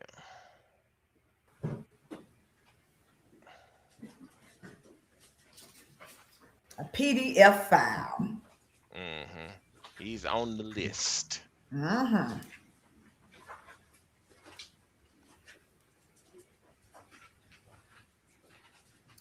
Who was the guy on the Tonight Show? The black dude that has the pick in his hair? That ain't Afroman, is it? Oh, here we No, go. Okay. no, Can we that's blow that up well, you talking about some? the drummer's Questlove. Questlove. Okay. Mm-hmm. All right, y'all. So this is from Joseph Foreman, dated September 2nd, 2023. This is the uneducated, can't count, pedophile police officer that stole my money. Stole my money. His name is baby making Brian child molesting new baby mama newborn Newland, Detective Brian Newland. I have a song coming out about him. The chorus goes like this: I pledge allegiance to the flag. Brian Newland is a flag. He used to play with little toys. Now he plays with little boys. Watch your little boys around Brian Newland. He's very bold. He will fondle little boys' testicles and butt cheeks right in front of you in broad daylight. This is a public service announcement. Stay safe.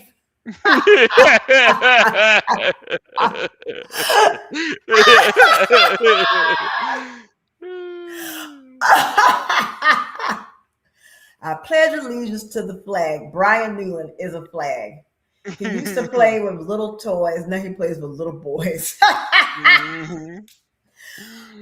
Oh, man. Okay. Stay safe out there, Yeah. Mr. Dick Detective. All right.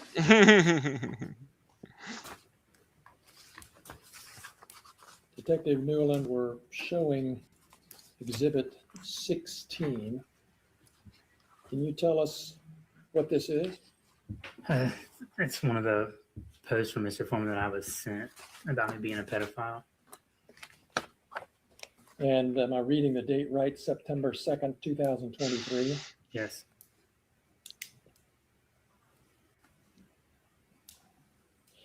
And I'm not going to ask you to read it, but I will read part of it just to make sure it's Read it in the all. record. And that, I want to hear you read it all. said.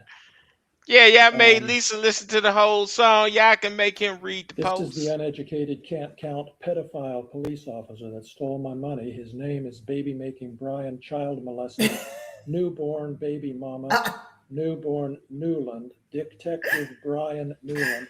I have a song coming out about him. The chorus goes like this: I pledge allegiance to the flag. Brian Newland is a flag. He used to play with little toys. Now he plays with little boys. Watch your little boys around Brian Newland. He's very bold. He will fondle little boys' testicles and butt cheeks right in front of you in broad daylight. This is a public service announcement. Stay safe. Did I read that correctly? Yes. Can we see exhibit? Oh, God.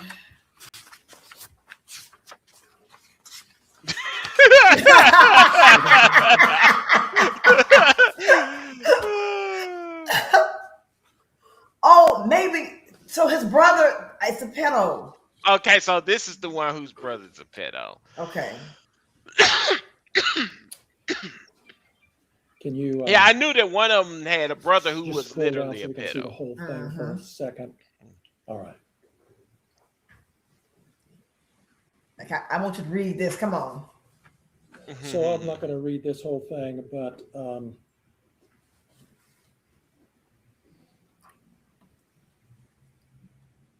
well, hell, you ain't gonna read it. this whole thing, but Let me read it. Good morning, baby making Brian child molesting new baby Mama Newborn Newland, Brian Newland. If you pay me back the money you stole from me, I won't tell the world about your pedophile pilgrim family.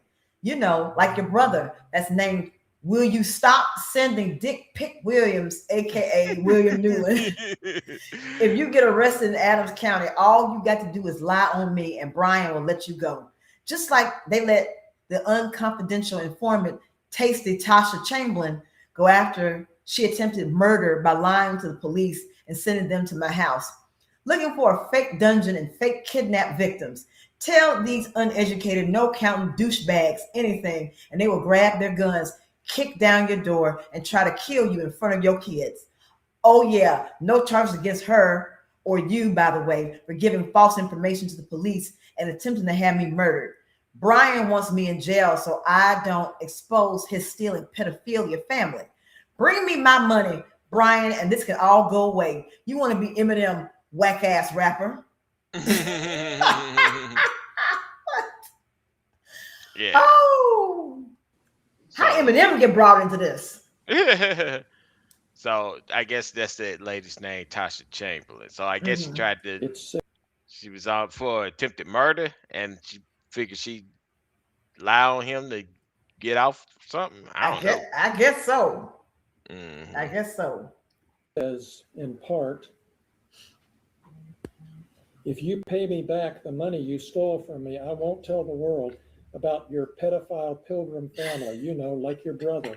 That's named Will You Stop Sending Dick Pick Williams, aka William Newland. If you get arrested in Adams County, all you got to do is lie on me and Brian will let you go.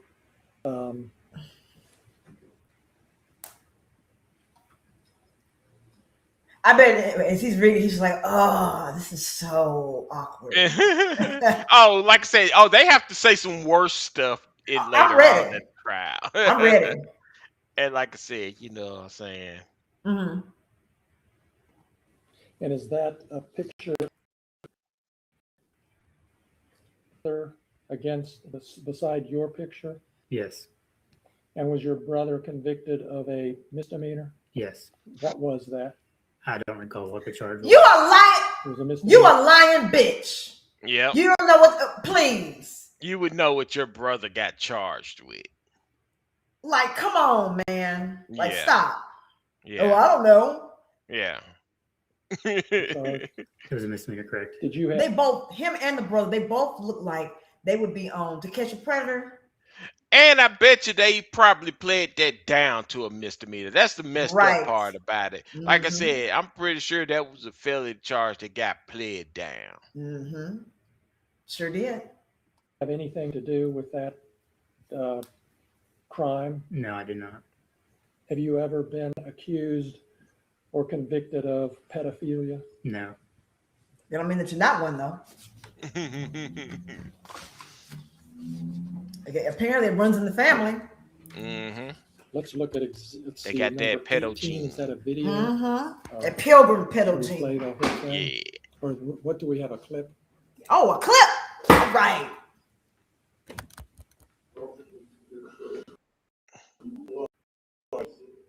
Baby making Brian newborn new. Yeah, the serial statutory rapist. Serial. With the pedophile brother fired from the People's Police Station. Will you stop sending Dick Pick Williams?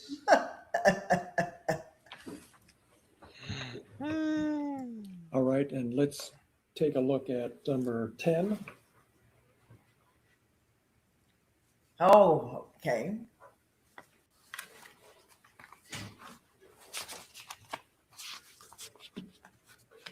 Is this a, yeah. Okay, so this one says, baby making Brian Newland couldn't make it in hip hop.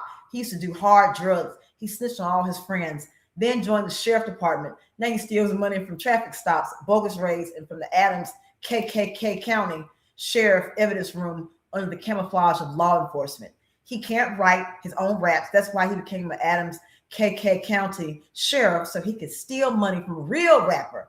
Baby making Brian Newland t-shirts on sale. And then we got his web address. Uh-huh. So I guess that's where the Eminem came from. Maybe he tried to be a little white rapper or something like that. See, Eminem has skill. He should have said Vanilla Ice. Yeah. Yeah. That'd be more fitting. Mm-hmm. And then he plugged the merch at the end. I mean, Okay. I Yeah. ain't mad at him. Yeah. Like I said, that's what you're supposed to do. Like I said, this whole thing was about Let's raising see. funds. Mhm. So of course he's got merch. He used to do hard drugs. It says there in the third or fourth line. Did you ever do hard drugs, Detective Newland? No. Define hard drug. He snitched Yeah. on all his friends. Do you have any idea what that's all about? No. No, you know. Now You he know. steals money from traffic stops, bogus raids, and from Adams KK County Sheriff Evidence Room under the camouflage of law enforcement. Did you ever steal money from a traffic stop? No. Did you ever steal money from anybody? No. Lies, you did something. Yeah. You look like Everybody you did stolen something. something. With your no neck, no chin having ass, you did And down something. below it says, baby making Brian Newland t-shirts on sale. That's right. That's right. Got to You make see that that? money. Yes. I bet you know what? I bet you he bought one of those t-shirts too. He's like, well, shoot, I'll go ahead and keep this Let's on. look at exhibit 15, please.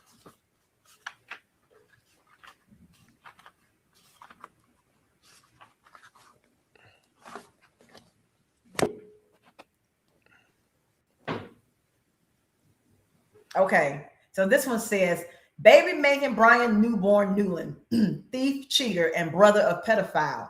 I hope this post doesn't bring him any humiliation, ridicule, mental distress, and loss of reputation.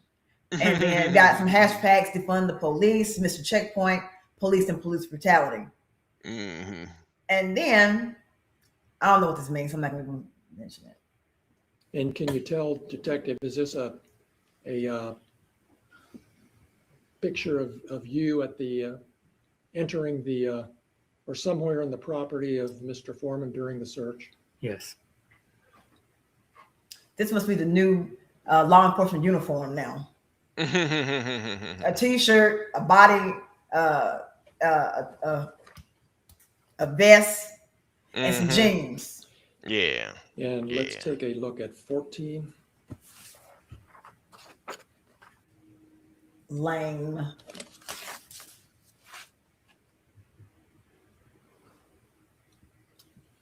And do you know where this was taken? I guess you weren't there. It appears to be the inside of the interview room at the Adams County Sheriff's Office. Would that have been where his money was returned to him? Yes. And part of what it says is, when I went to get my money and we realized baby making Brian Newland had stolen $400 out of the evidence money. Read the whole thing. Again, did you ever steal any? No. Let's take a look. And he plugged his merch. 15, please. Of course. Or did we do 15? Sorry.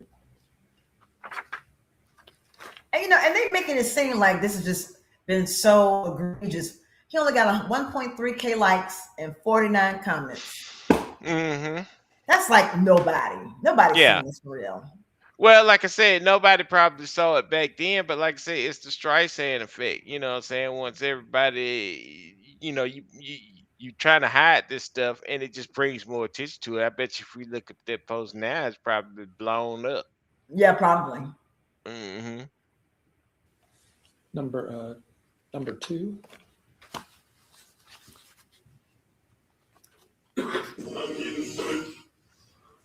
Oh Lord. Okay. Objection. Yes, Your Honor, I have an objection. Tell me what it is. Your Honor, this objection is video because this video, if I'm not mistaken, was published within the last 2 weeks. The law on this has changed. Ohio has actually passed what's called an anti-SLAPP law, which therefore extends immunity to things, actually, in a way, increasing a person's freedom of speech rights in Ohio. Thus, this evidence to be tried here would be tried under a completely different standard than when this case was started. Comment? That law doesn't apply to this case, Judge, or this evidence. Your Honor, it would apply clearly. Yeah, it would, because like I say, if this came out after the court case began, Right. I think that was submitted Sunday. So like I'll note the objection, overrule it. Of course it's gonna be overruled. yeah. Once again, I'm glad this case came out the way Can that you it's supposed expand it a to. little bit or not? But yeah, I don't think that's right. Right. So we can see the sign? Okay.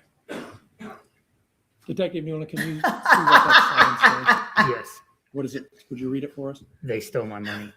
Okay. Go ahead and play. Videos selling my truth and my proof.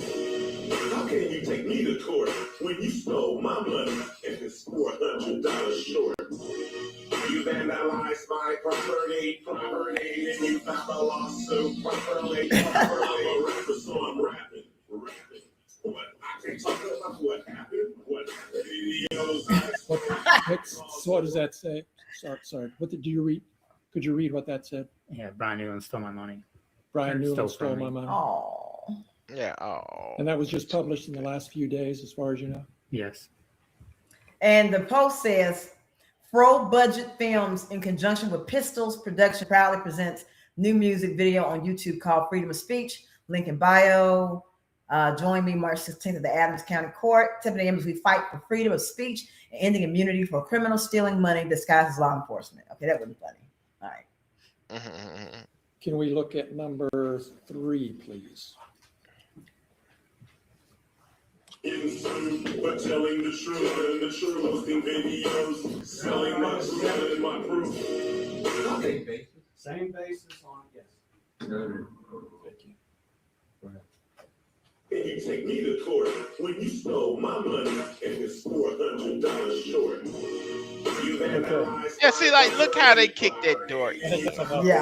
They kicked that door in like he was a kingpin drug dealer. Yeah. Now, I'm a rapper, so I'm rapping. But I can't talk about what happened. Videos I exposed my cause of. and that was the same video, obviously. Does it tell where that was posted? It looks like this one is on YouTube. And the other one was Instagram? Yes. So 2 different platforms, same video. Yes. They all friends. Mm-hmm. And I'm telling you, he looked like one of them lone wolves that be in a panel truck is going to blow up the federal building. That's that face right there. look at Exhibit 9, please. Another thing, don't he kind of remind you of Jeffrey Dahmer? Minus the glasses, of course. Look at his face. Like I said, he has that baby face or whatever that makes it look weird, you know what I'm saying? But nah, I don't get Jeffrey Dahmer vibe. I get Dahmer. You're on your own on that one. Somebody agree with me.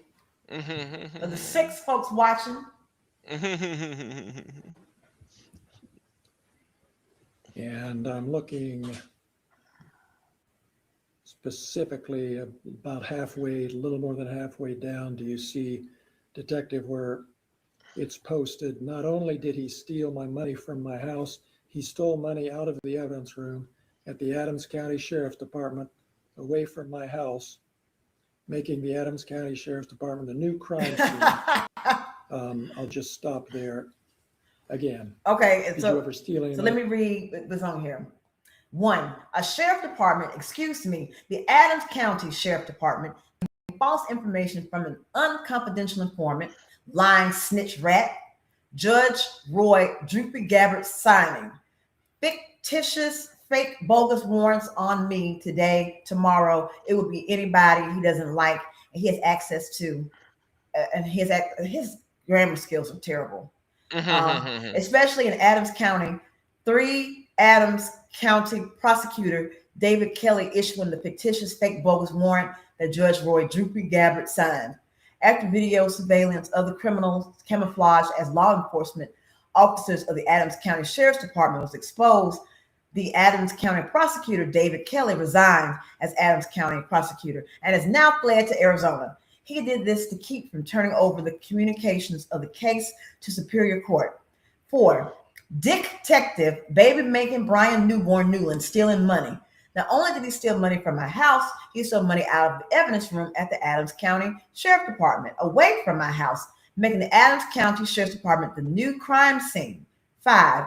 Ranger Randy Beetle Bailey, Private Pal Walters, vandalizing property, stealing CDs and DVDs before and after Lickum Low Lisa committed the crime of tampering with evidence, a felony, I believe, I don't know, and disconnecting my security cameras. All of these criminals and more camouflaged as law enforcement have the audacity to sue me, the victorious victim. Everybody get ready for my new album, The Lawsuit Coming Soon. From his house or from the sheriff's department evidence room? No. Lick 'em low, Lisa. Yeah, lick 'em low. Lick 'em low, lick 'em low, lick 'em low. Lick 'em high, lick 'em high, lick 'em high. Can you see what that one was, Detective? I can't see on here. Oh, is he Afroman? No, it's Facebook. I'll represent that it's Facebook. I think he's ironing the picture on the shirt. Yeah. Go ahead. And the picture on the shirt.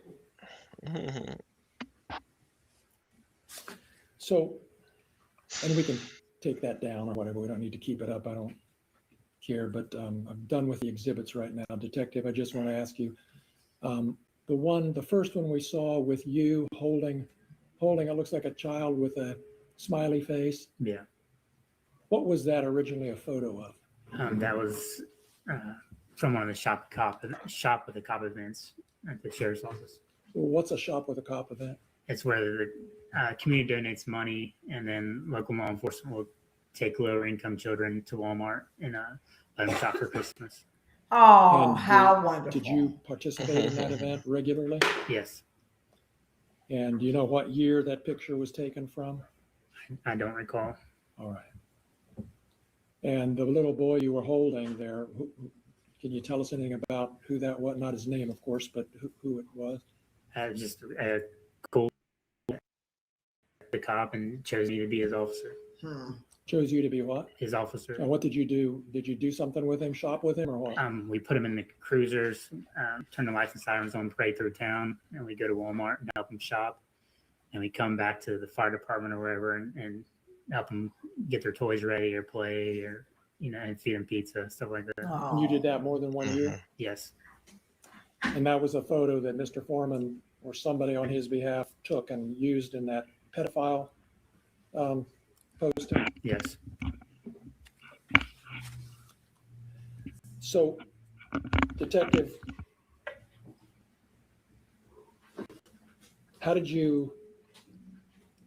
what effect did it have on you when you saw these posts that you're a pedophile? I was angry, sad, depressed, upset. Why were you sad or upset? Isn't it just somebody exaggerating or making jokes or making a comment? I didn't find it funny at all. I work in law enforcement, have kids, have friends, family. I was involved in the schools. And then I'm being blasted all over social media for the entire United States to see that I'm a pedophile. Oh, for them to see that you're a Did pedophile. you ever have any evidence that other people were seeing these things other than the fact that it's on social media? But did anybody ever say anything or do anything to indicate they'd seen it? I've had comments made to me since day one. Like what? If you want the most recent example, yesterday there was a cheer competition in North Adams. I walked my 3-year-old son in to watch his sister cheer, and somebody asked me if that was another little boy I'm touching. Yesterday? Yesterday. What competition? At the North Adams cheerleading competition.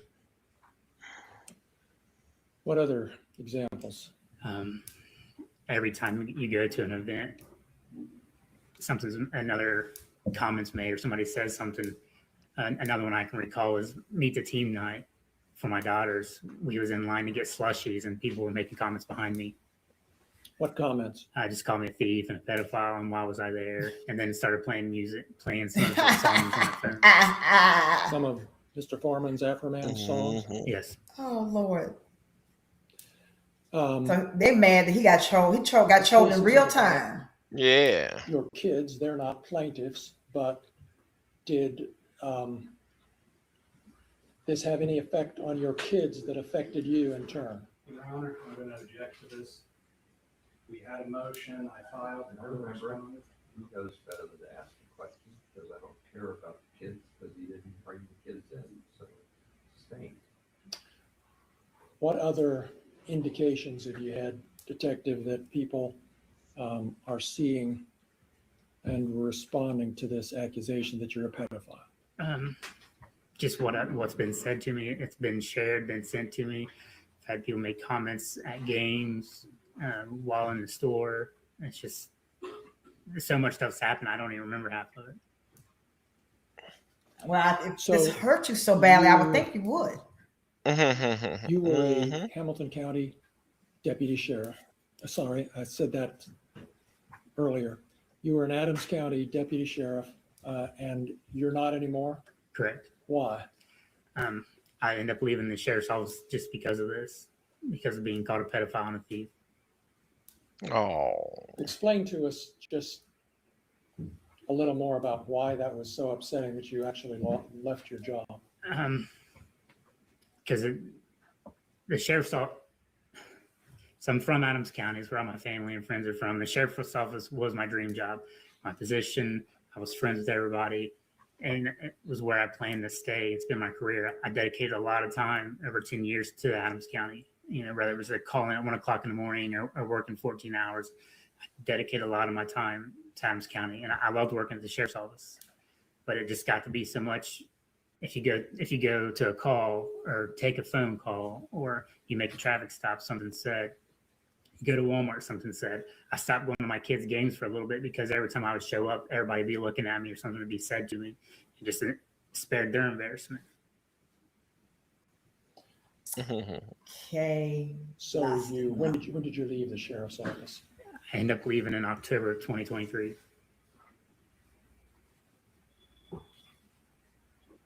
You have, do your kids' friends come to your house and hang out? They don't anymore. Did they used to? They used to have huge slumber parties, especially on their birthdays. They'd have 10 or 11 kids over. And essentially once this started, it stopped. Yeah. I don't recall the last time my daughters have had a friend over, if they've had one ever since then. You don't need to be around a little girl, sir. Mm-hmm. That's why people don't do sleepovers anymore. I know Detective, if I had one, she wouldn't be going. Ask Mr. Foreman to take down these posts. I didn't personally. Did you, through your attorney? Yes. And have they been taken down? No. Are they still there? Yes.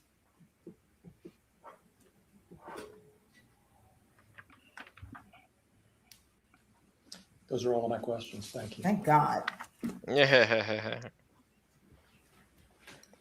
But I do like the juxtaposition where he's reading the inflammatory stuff and hearing his dry delivering. Oh yeah. Okay.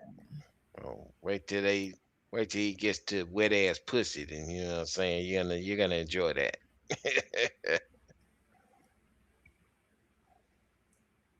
Those are all of my questions. Thank you. Start going backwards. I know. And we'll do that. When you went to Norway. All right. So Brian, you're still employed as a police officer, correct? Yes. You're employed in Norwood, correct? Yes. When you went to Norwood, you got a pay raise, correct? Yes. Okay. Mm-hmm. Because that's what they do. Yep. You were asked questions about a search warrant. Is it correct to say you were the chief in charge of executing that search warrant? Correct. No. And you counted all the money? I did. Wrong. You had full control of it the whole time? Not the entire time, no. Oh. So walk me. So you had the money, but you didn't have control of the money that you just counted. And Right. you were Once in again. charge of Yeah, catalog. go ahead. Oh, Yeah. I was going to say, you said you were doing the cataloging. I'm confused. Because once again, his defense of not being corrupt is that he's incompetent. Like, you know what I'm saying? Like, is that your true defense? You know? Like, oh, like even if you say like, because you're supposed to keep that evidence on you at all in your sight at all times, you know what I'm Mm-hmm. saying? Or at least in a secure location if you're, you know. But once again, his defense of not being corrupt is that he's incompetent as hell. That seems to be a theme. Yeah. Yeah, incompetence. Mhm. Yeah. I mean, True. whatever floats your boat, The my process. dude. Right. This is that wonderful meritocracy that they're talking about.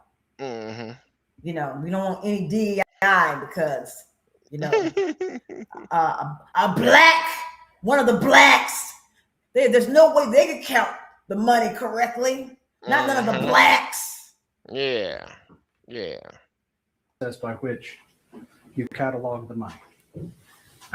So while we were conducting a search of the residence, another deputy located the money, I believe, in a jacket pocket from his suit. He handed me the money, explained to me where he found it. At that point, I start to count it in the same room. Once I count it, I collect it, put it in Evan's bag, and take it downstairs. Okay. So let's back up. That was very general.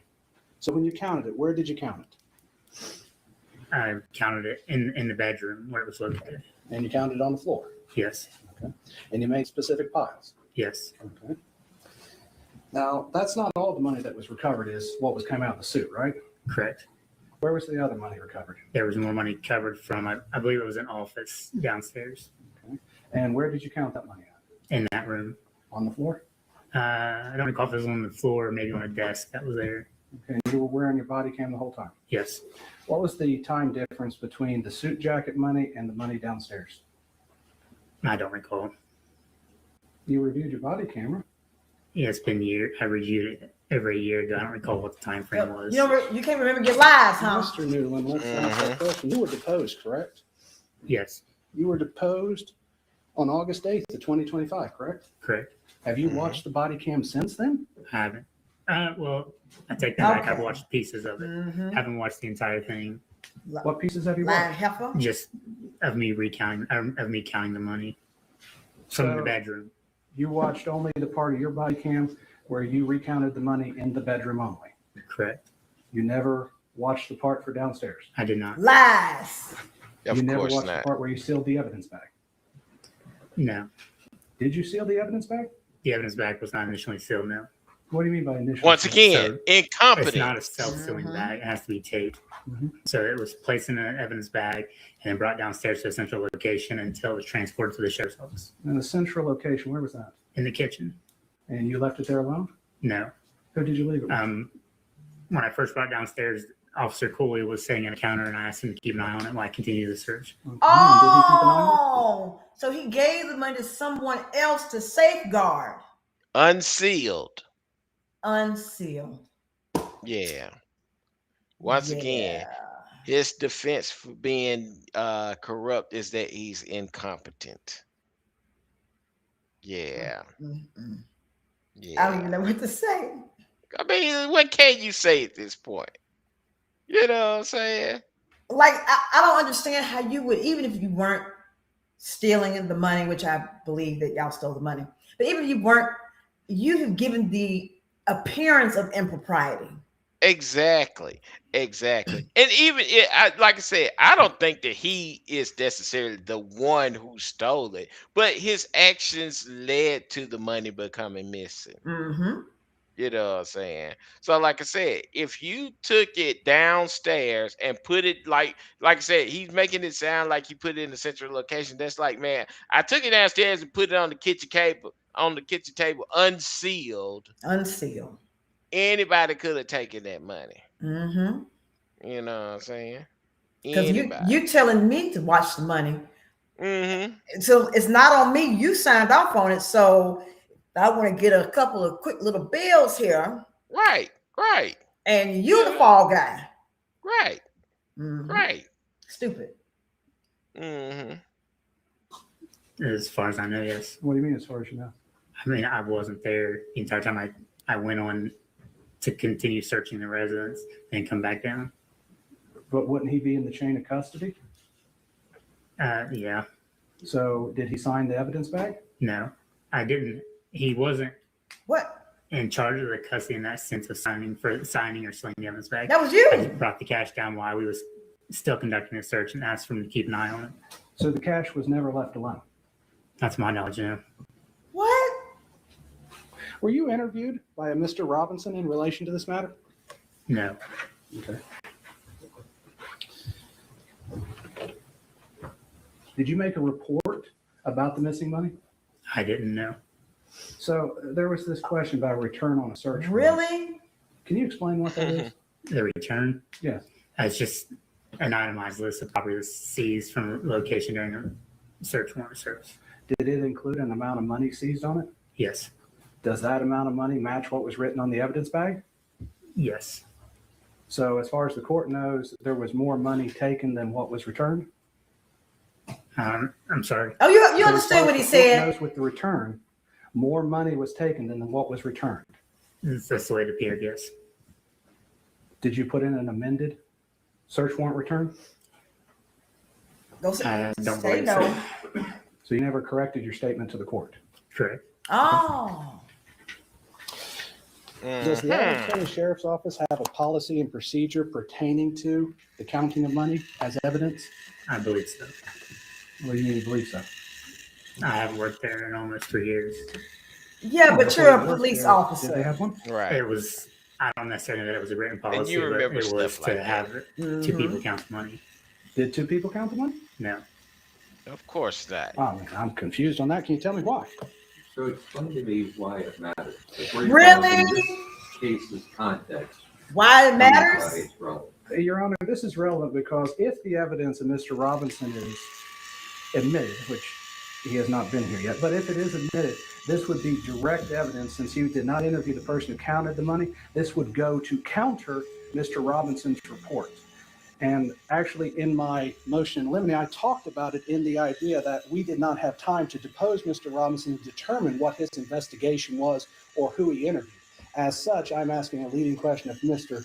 Newland because he didn't follow the policies and procedures. This was not taken into account by Mr. Robinson, and Mr. Robinson has made certain conclusions in his report that this would tend to cause issue with. Mm-hmm. Robinson on your witness list, Mr. Robinson is listed on Mr. Klingler's witness list. is he gonna be called? Depending on what happens, you might be. Like, my concern is gonna be hearsay. And everything you're asking the wrong witness is in that category. I get what you're doing, I just try to follow the trail of breadcrumbs. I'm afraid I'm not understanding the hearsay argument, Your Honor. He's gonna say what another person said, That is observed, that's a witness. didn't see it, but read about it or doesn't have it firsthand. He already said he wasn't involved in that part of it. I'm gonna give you some room to work. I have moved past that. That's where I was talking about the policies and procedures, which would not be hearsay in the idea he should No, know I what they get are.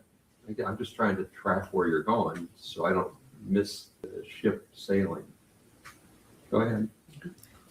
So, Mr. Newland, you worked at the Adams County I'll say Sheriff. that the judge is missing some chocolate chips from a chocolate chip cookie. Mm-hmm. He missing something.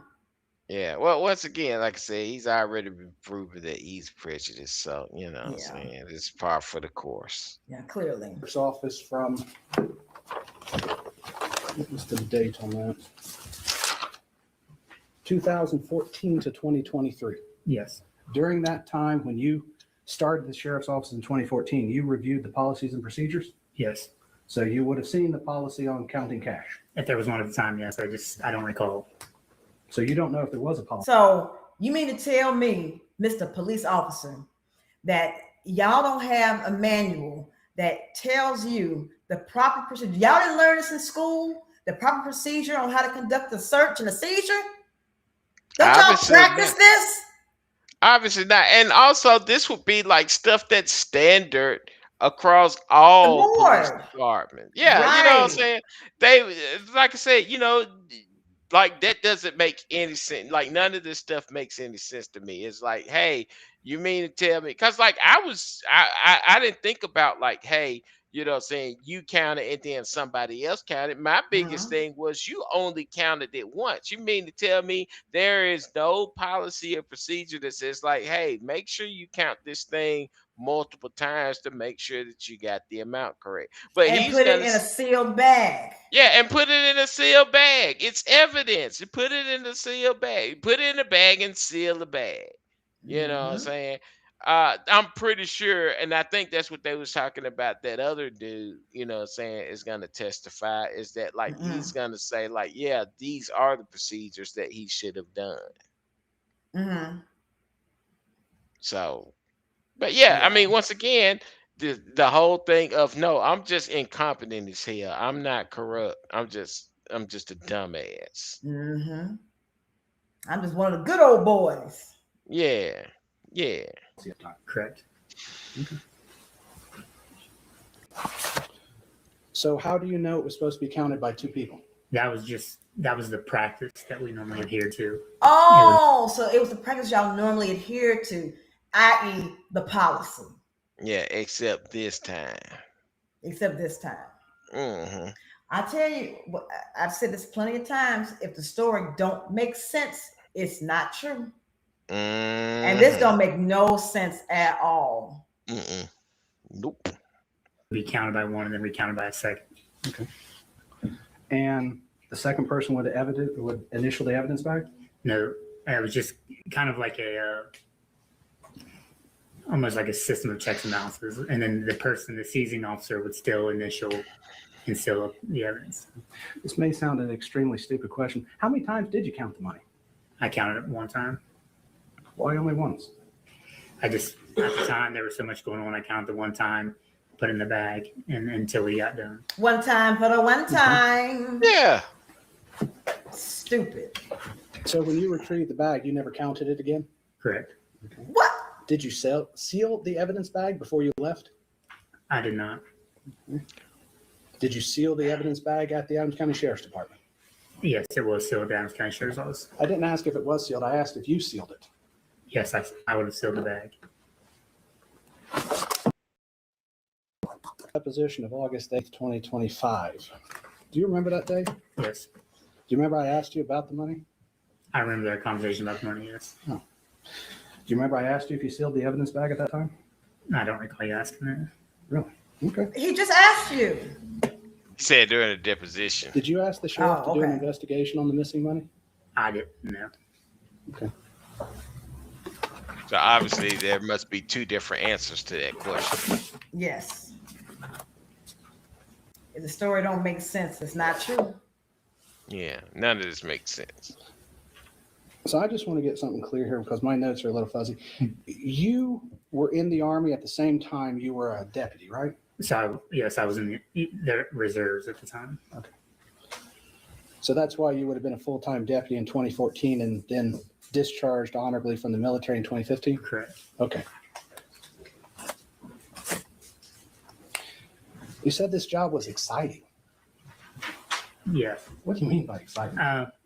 So you get to steal money all the time. When I left the military, I wanted a career that would be not mundane, but kind of like an exciting, something new type of career. So I chose law enforcement. And you've been called derogatory names before, correct? Yes. Significant derogatory names, correct? Yes.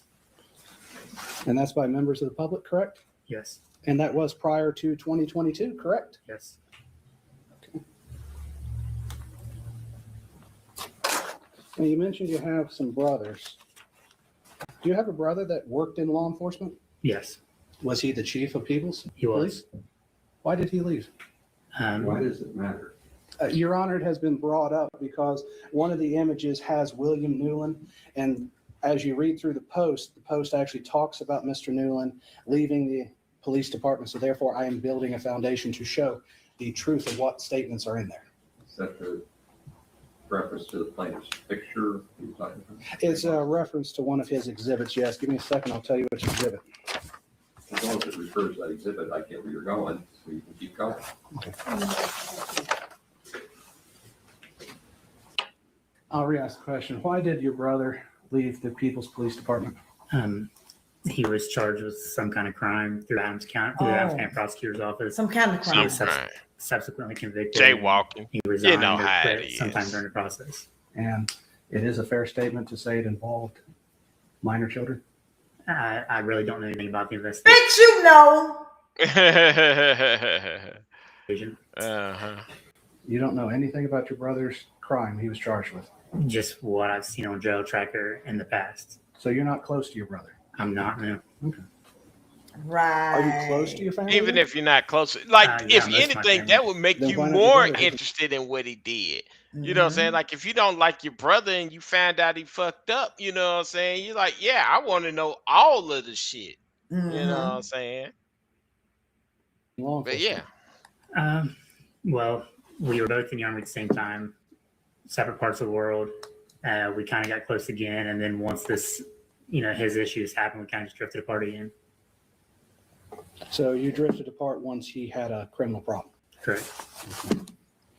Let's talk about that. Rats Has can jump anybody off the asked you ship. about that prior to Mhm. 2022 when he was charged? No, No one asked you about your brother? I'm sorry. Before he was charged and it came out to everybody. No, So no one asked you about your brother being charged with a crime? yeah, after the fact, I've been asked about. When was the first time you were asked about it then? It would have been shortly after he was charged or arrested. It was all a complete surprise to me. I'm sure. And that was prior Mhm. to Mr. Foreman's video and post, correct? I believe so. Yeah. That dude lying. So now you said Mhm. people treated you differently since Mr. Foreman's post. Yes. So people come and ask you about your brother. Did they treat you differently because of that? It was just on a smaller scale. I was asked about it, and then that was it. It wasn't shared, and I wasn't put in music videos and everything else because of that reason. But your brother's criminal charge and everything was in the front page of the local newspaper, correct? Yeah. So everybody in Adams County knew that your brother was charged. Correct. But you didn't know. And so did people treat you differently at that time? No. Not at all? No. Why didn't they treat you differently? That'd be a question for them. Okay. Would it be because they knew you? Since he said he doesn't know, you shouldn't ask that question. Strike it. I'll strike the question. All right, You the don't. judge is annoying me. Mm-hmm. I don't like to strike it. See, that would be a classic example of testimony from the lawyer, not the witness who said he doesn't know. Go ahead. If you don't know if they treated you differently when your brother's was on the front page of the paper, how do you know that your treatment today, or as you've testified to, was due solely to Mr. Foreman? Well, prior to this, nobody called me a pedophile. Prior to this, there was nothing published about me being a pedophile. Prior to this, nobody asked me if I was molesting my own 3-year-old son. I mean, that is kind of fucked up, though. What about the officer? But what's happening? Yes. Norwood put up a Every. picture or an image of Mr. Foreman on your computer? Yes. Did you ask them to take it down? No. Did they think it was funny? Yes. And they're in law enforcement? Yes. So his own folks thought it was funny. Mm-hmm. Okay. So that means they didn't believe it to be true. Right. Gotcha. Mm-hmm. Okay. They think Oh, you're there'll be different plenty because more of this? evidence like that. Okay. I don't know. They don't treat you differently? I don't really. Not I mean, from I him, work but with them, from but I don't really somebody else. associate with them. I go there and I do my job and I come home. When you interviewed for the Norwood Police Department, they never held anything Mr. Foreman said against you. I don't believe so. No. Would it be fair to say it did not affect your professional career then? Oh, it absolutely did. How so? Even if I move locations from Adams County to Cincinnati or to Los Angeles, people still ask if I'm a pedophile. People still ask me what it's about. People still ask me if I'm a thief. But the people you work with do not ask that, correct? They don't ask me, I know. When you were interviewed, your future employer never asked you that question. No. So then when you say it damaged your reputation, you're only referring to people in the public, correct? No. That's just what people in the public is what I know. Maybe people do have bias against me, in law enforcement. I don't know. Okay. He's making up stuff now. Were you ever passed up for promotion because of this? Not that I'm aware of. Were you ever disciplined because of this? No.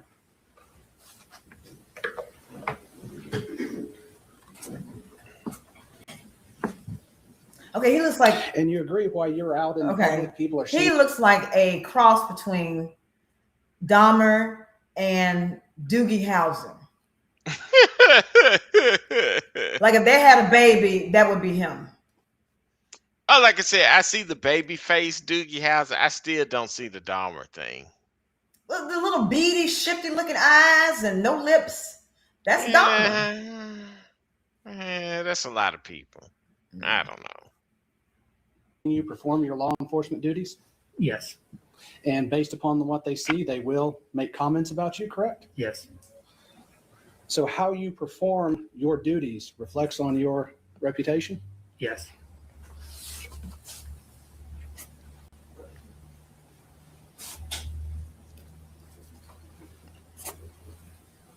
And you've testified in the courtroom before, correct? Yes. Okay. Have you ever testified in a civil case before? No. Have you ever testified in a civil case that involved the duties of a police officer before? No. You've had citizens comment on your execution of your duties before, correct? Yes. Not all those comments have been positive, have they? Correct. And clearly you see why. And so you would agree that as a police officer, you are subject to public scrutiny? Yes.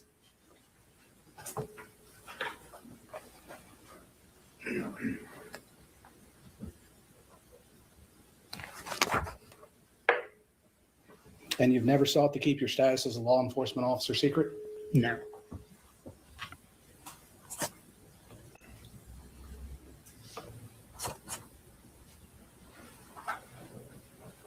Have you ever been in a local newspaper? Yes. Was it positive or negative? Positive. Okay. But not everything they write is positive, is it? Correct.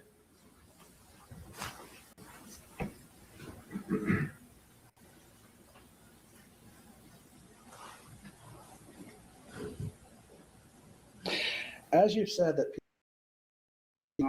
execution of your duties as a police officer, did you follow the procedure correctly in execution of the search warrant?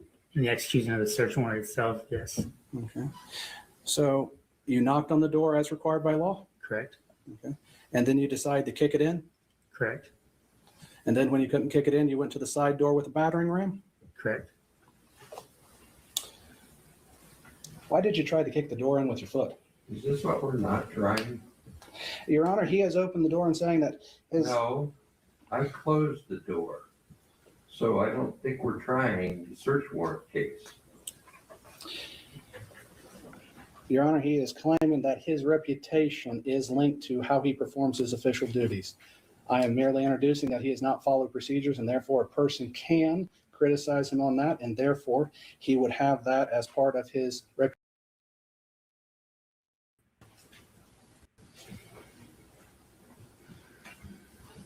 We don't have any standard against which to measure that, which is the whole point. So how are we going to get a standard against which to measure that? Otherwise, you get a dance in the pea patch. I said we're not dancing it. If we can't present that he hasn't done his job correctly and that would reflect negative on his reputation, then I don't understand what we would be presenting that, because his reputation is exactly what he is claiming is damaged. It is the very issue that they're going to ask for money damages about. Do you have an expert that's going to say there's a violation of the search warrant process? No, we're just going to introduce the policies and procedures in place at that time. There are some. There are. Shouldn't this be like at the bench in a conference? Yeah, probably. Yeah, yeah, it definitely should have been. Um, yeah. Yeah. Or yes. Well, then put the foundation out there first. Like my prior decision, like made that clear. I'm trying to work with you, don't get me wrong. I'm pretty good about staying laser focused. I'm trying to ask the questions now so I don't have to read one after the sheriff, Kenny Dick, is called so he can tell us what the policies were at that time. But I can save this line of questioning and recall him later for it if that would be more amenable to the court.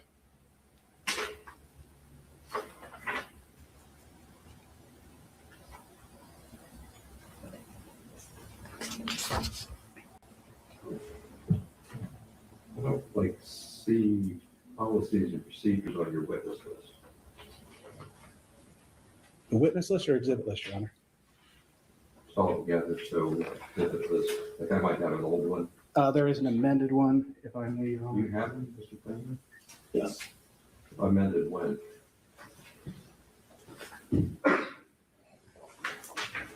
If mine stated March 12th, so if you amended it on Friday, I might be out of date. March 12th. I have amended witness list. I don't see sheriff's office policy and procedure. Policies and procedures for Adams County Sheriff's Office. So that's is it the whole policy procedure manual? Yes, Your Honor, although we're going to try to tailor it to just what's relevant so we don't have an entire manual. And Judge, we stipulated to the authenticity of So that comes in. that document. Yes, Okay. y'all need to conference. Mm-hmm. Keep her going then, Mr. Osborne. I would note I would need Mr. Dick to come in and say they were in place at the time, as Mr. Newman can't remember that they were in place at the time. That suit is tragic. We might Well, he's a big guy, you know what I'm saying? He's working with what he can. He can do better than this.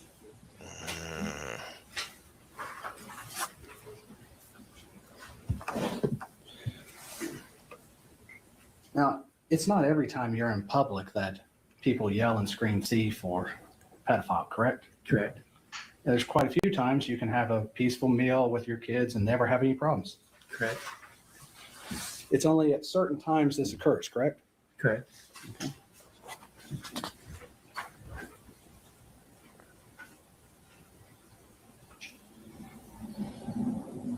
Doogie Howser.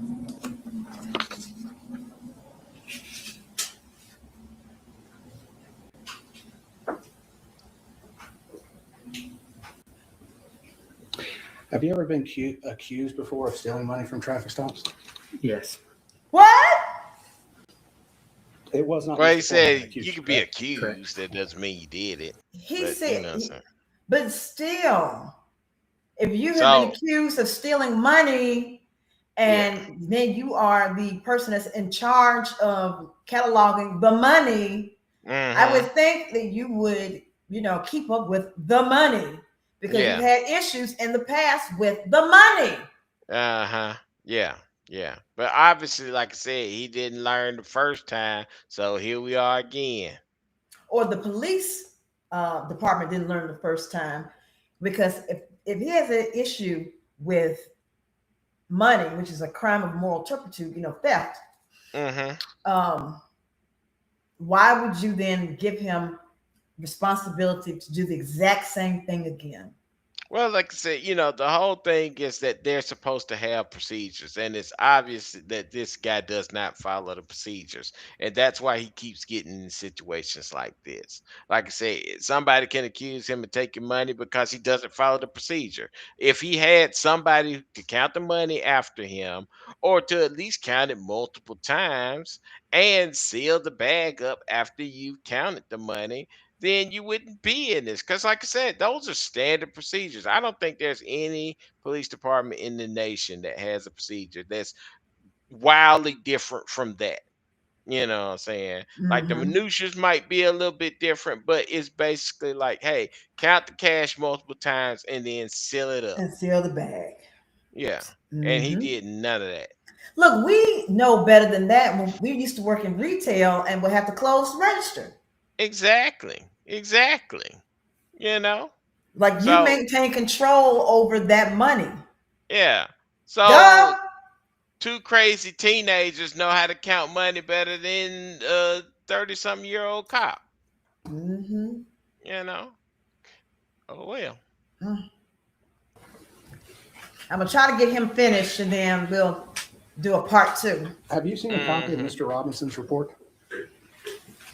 I may have seen like You've seen I it. don't believe I've seen the whole report. You've seen it. When he first conducted the report or conducted the investigation, I was provided a copy of the report Oh, or okay.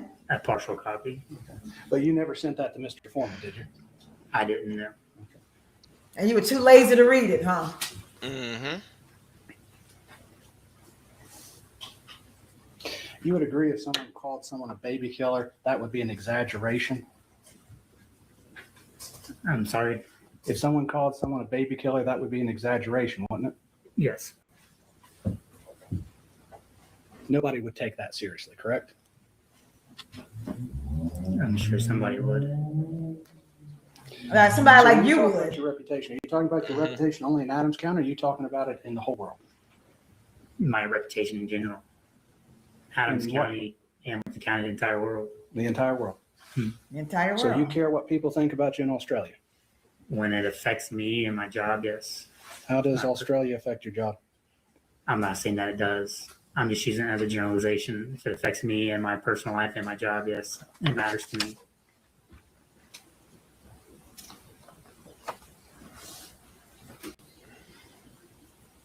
Now you're claiming that by being called a thief, you were painted in a false light.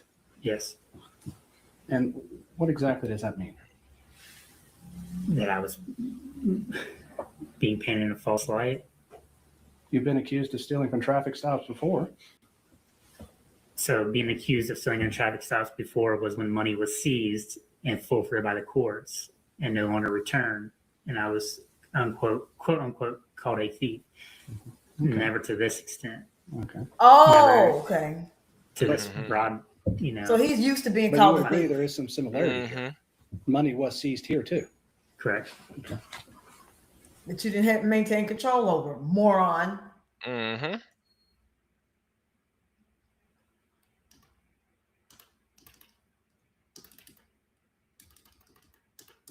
Job and find a job in another force All right. times as a law enforcement officer. Did any of those cause you to quit your job and find a job in another place? No. Oh, You said, I think, that some officers in Norwood posted, was it a picture of Afroman, of Mr. Foreman on your computer? Yes. Did they oh. post a picture of the accusation that you're a pedophile? No.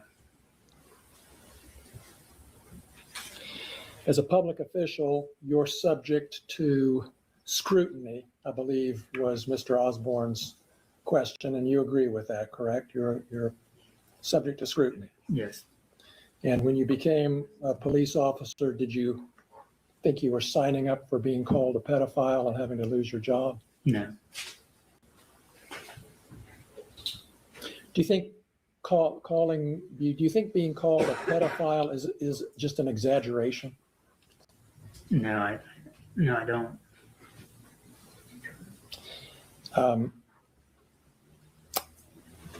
You got to ask a question about your emotions and whether or not you've seen a doctor. And I believe you said you haven't. No. Can you tell us anything about the atmosphere in law enforcement circles that, as you've experienced it, and the attitude toward therapy and emotions and that sort of thing? Here's some red pill There's a toxic stigma on masculinity coming. seeking medical help or seeing a doctor, taking therapy. You just expected to take it and move on, you know, and it's all fun and games, kind of like, you know, them posting that picture on my computer. I didn't find it funny at all, but they did. Like, it's just that stigma, you know, around law enforcement in general. So you've been dealing with this by yourself, as you say, without medical help. Yes. Those are all my questions, Judge. Thank you. Thank you, Mr. Osborne. Thank you, Clinton. Thank you. All right, so we'll go ahead and stop it there, and then we'll pick back up. We'll probably come back next week for a part 2. But we're gonna watch the whole trial together, and we're gonna learn all this together. So yeah, like I said, what I'm saying, I can't wait for the star witnesses to come up there, and what I'm saying, so we can have some really good laughs. Like I said, especially your girl, what I'm saying, that's the one I'm really looking forward to. Yeah, because I saw her crying one day when they were she was testifying or whatever. Yeah, and yeah, in the film video, she was in tears. I'm like, I told you they made her listen to that whole song. they liked it. They was jamming. Yeah, everybody Lick them shaking low, their lick head. them low. Yeah. So, what I'm saying? So, uh-huh. But like I said, that guy, he, like I said, uh he had some interesting things, but like I said, I know that like some of the ones that come a little bit later on are really gonna blow up, and that's where you're gonna see a lot of the crazy shit that comes in. I'm looking forward to it. And I may come on tomorrow and do some more derail. Right. It depends on how I feel. You know how I do. I know how you do, because once again, you said we was gonna do this last week, and I said, "Hey, I was I see it. tired. Yeah, I see. I believe it when I see it." And guess what? I ain't see it, so The I was right pollen is about doing that me one. dirty. I know. Okay. So I then, know. why And do you I mock and said, ridicule me if you know? it's one of those things that just because I know don't give me the right to not ridicule you. You know what I'm saying? If anything, might go ahead and ridicule me because you said it was gonna happen and it happened, and so this is where we at. So, but yeah, like I said, I should be free tomorrow. So if you want me to You ain't hop got on, nowhere to go. I said I was gonna be free tomorrow. You Yeah. free tomorrow? You free Saturday and Now, see, Sunday, I won't be free. Monday? I won't be free Saturday. See, there you go. So what's happening on Saturday? Why you not free on Saturday? I gotta go to Montgomery and do some family stuff. So yeah. Oh, so that means you're gonna go meet one of your big booty girls? No, I said family stuff. She You can be know what I'm family. saying? No. You know what I'm saying? But yeah, I gotta go support some family. They playing at Alabama State in the band. Oh, So okay. so we're gonna go down there. They're not in Alabama State band, but they're doing, a thing in one of their games or whatever. So we're gonna go down there to support her. So the Alabama State, those have the heavy set B's. all of them do. I mean, like I said, it's HBCU in Alabama. Like I said, you know what I'm saying? That's that's what you get down here. Well, the South is big back central anyway. Yeah, all the fried food and yeah, we got that delicious food. You know what I'm saying? Like, look at your boy. You know what I'm saying? I'm a testament to that. You know. So yeah. but I get you to say that I don't eat anything or whatever, right? Yeah, you don't. You know what I'm saying? I do. No, I take that back. Yeah, I think you do. Well, no.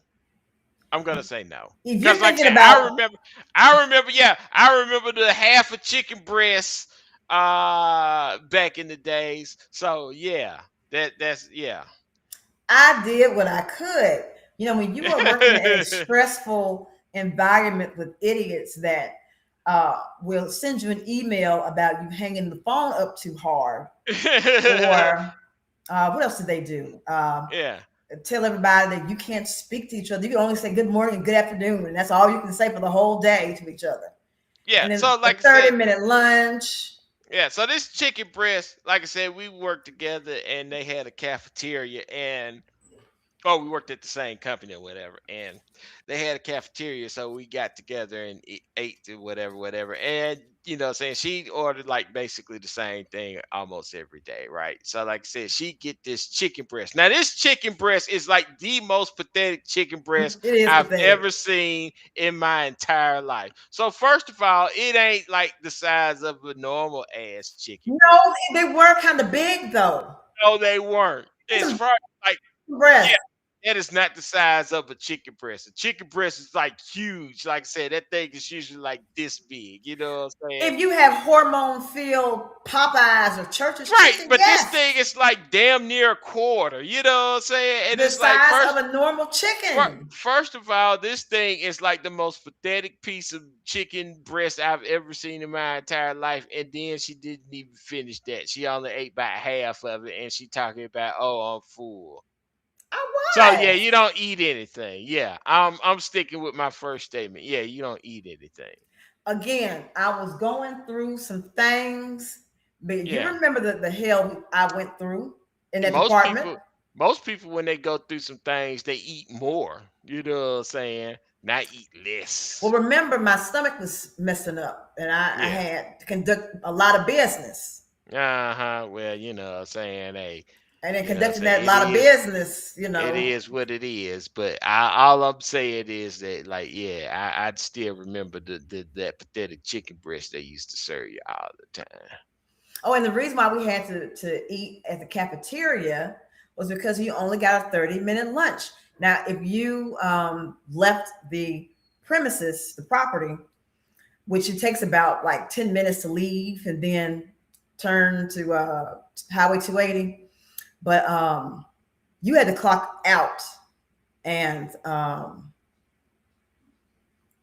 you're going to be late, of course, because you Yeah. only have 30 minutes. Yeah. Well, that was her. Those were her rules. See, luckily, I was a PC tech at the time, right? Oh, hey, And so, like I Munchkin. said, the best advantage of being a PC tech is like even when you're on salary, like nobody expects you to be at your desk, right? So, Mhm. like I said, 9 times out of 10, if I was not at my desk, I was probably working. You know what I'm saying?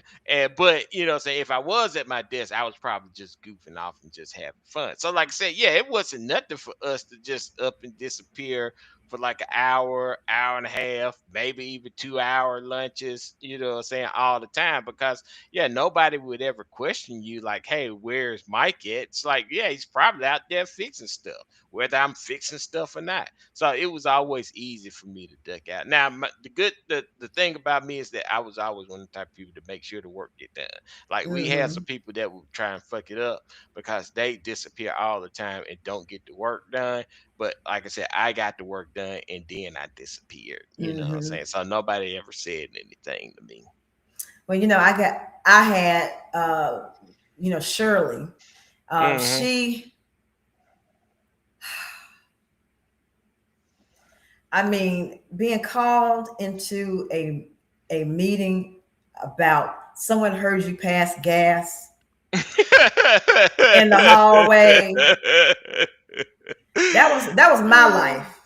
Yeah. Let's how we're gonna have a stampede. We got some donuts, and the stampede of the big backs went to get the food, the Yeah. donuts, and then us smaller backs, we wanted to eat yogurt with a spoon, right? Uh-huh. We couldn't have any food that would require a utensil at your Mhm. desk. Yeah. Yeah. So you can eat, because one of the girls, she used to eat pork rinds all the time. You can eat pork rinds. You can have a drawer full of sugary snacks. But because I had one scrambled egg in a Hmm. styrofoam container, I have one my Yoplait yogurt. Hmm. That's an issue. You had to suck the yogurt out of a straw because Hmm. you couldn't have a utensil at your desk. Not even plastic utensils? Nothing. Nothing. Oh. Yeah. All right. Another Mike story since I saw the comment up there talk about what an easy job. Now, that wasn't the easiest job. The easiest job is the job that I first got when I first got at the company that we worked at. Right. So I got hired as a web designer. Right. And so, like I said, I was doing the web pages for like a site that like the company we worked at was one of the companies that like owned a whole bunch of different companies. So they Mm-hmm. was doing like all kinds of crazy stuff there. But one of the things was that they had a website that published medical journals. Mm-hmm. And my job was to get the medical journals in and create the site. Um to basically say like, hey, this is a new volume of this particular medical journal, and it's online that you can purchase or whatever, right? Mm-hmm. So the thing was that the our main audience for that website was like European. We had like a Mm-hmm. lot of European people that hit the site, right? Mm-hmm. So like one day something had happened, and the database for that site just got like wonky or whatever, right? You know what I'm saying? Mm-hmm. To the point where it would become unusable from us, not only from us updating the site and for the users to access the site. All right. So my boss comes in there and he was like, look, when this site, because like the database would act wonky and it would just go down, like nobody could get anything on the site, and it would be down for like a long time, like hours, whatever, or something like that. So my boss came to me and came to our department and was like, look, every single hour this website goes down, this company loses 40 grand. All right. Mm-hmm.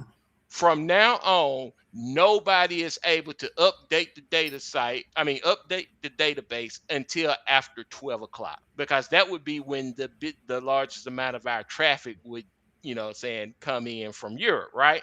So Mm-hmm. that means that every single day I was coming in at 8 o'clock and not doing a goddamn thing until after lunch. You know what I'm saying? Now that was the sweetest, and that lasted for like 6 months. It took them like 6 months to fix that database. You know And what I'm wasn't this saying? around the time when we was playing World of Warcraft and you would take your tower? No, no, no, no. That was a little bit later. You know what I'm Okay. saying? I don't know if you remember. When you would come to my desk, this was Mm-hmm. like when I was downstairs or whatever, Mm-hmm. and you come to my desk, and I was either playing like Magic the Gathering online or Yep. playing dominoes or something like that. Yeah. So, like I said, yeah.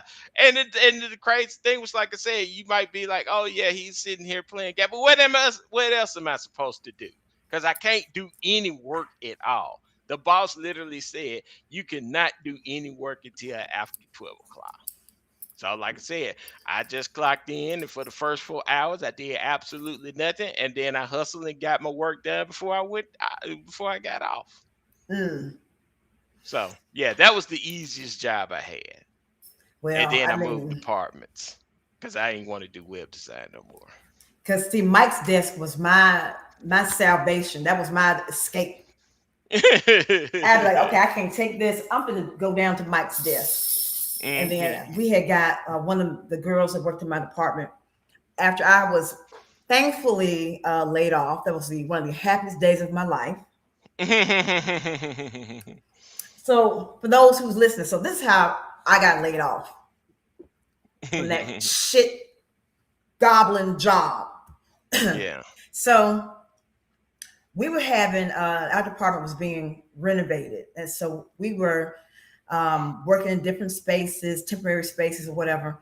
And in my job, I was a database editor in this department called TID, Title and Mhm. Information Department. And they Mhm. were notorious for being that department that you do not want to go work in.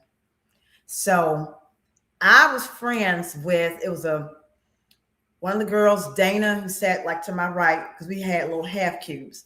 So we have a little space in between us. And then she would share a cube with this other girl, Kristen.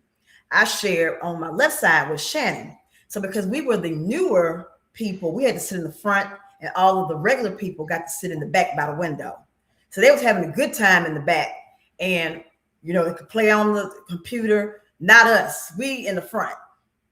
Mhm. So one day I noticed that my emails had been opened the first thing that morning, because when I first get to work, I always open up my email.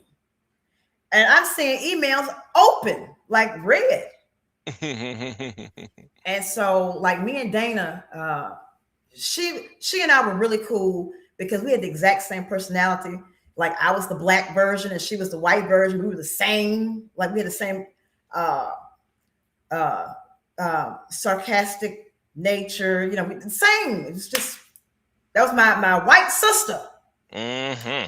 And so, but because we were all cool and we were younger and the smarter ones, and we did not play with the older ones in their foolishness. So they decided, they called me and Dana to the office one day together. And so Shirley started out talking and was saying, oh, you know, we have this going on, this going on, this going on. But because we're doing this, we had to like realign the department. So, you know, unfortunately, this is going to be y'all's last day. And so Dana and I just looked at each other. We just turned and looked at each other. And Dana said, you want to go to lunch? And I'm like, absolutely, let's go. So these fools had boxes by the door when we was leaving Shirley's office. And they were like, well, we have some boxes for. I said, oh, I don't need any. I don't have any personal items here. Mm-hmm. They've been gone months ago. Because I saw this coming. Yeah. I saw it. They didn't like us. And like I said, we was not going to play the game with them. We weren't going to snitch on people. You know, we weren't trying to make other people look bad so we could look good. I just wanted to come to work, do my job, and go home. Yeah. Y'all came with this foolishness on a daily basis. And before we go, I have one last foolishness story. Yeah. You remember Dana was started dating Billy? Yeah. Okay. So they started dating. Well, Billy was like a network administrator. He was an IT, like the IT people. I guess. Wasn't So, yeah. he? Okay, well, I don't remember. He was just a buff dude or something. Yeah, he's a buff dude. Yes. Yeah. I don't remember what he did. He worked in IT. So apparently, in our department, TID, we were discouraged from befriending people in other departments. So apparently Shirley and them or somebody saw Dana and Billy making out in the parking lot. Yeah. So this started a whole thing where when we came in the next day, you know, Dana was like, you know, I think Shirley and them saw us out in the parking lot. And so I would see Shirley and Gwen, that's Shirley's little flunky. They were like in the office staring at the computers, like what's going on? What's going on? Well, I'm gonna tell you what went on. We had to email our stats to the manager every day or every week.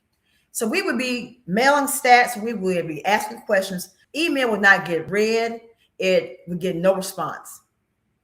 But one day, somebody sent an email to Dana. Dana's email Outlook gave the read receipt, the delivery, and a read receipt. Well, then there was another one that was from Shirley. So it would be delivered to Shirley, and she would get a read. You would get a read and a delivery receipt. And before I could get a read receipt from Dana, I got one from Shirley.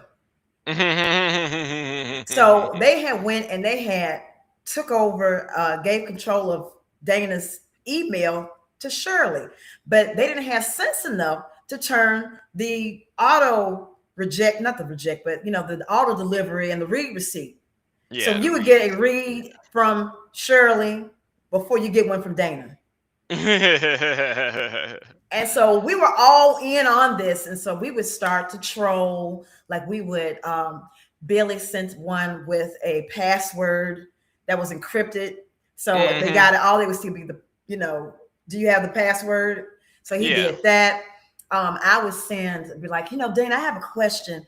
I need to know about this publication called Spy Magazine. Like we would just be trolling, and they would,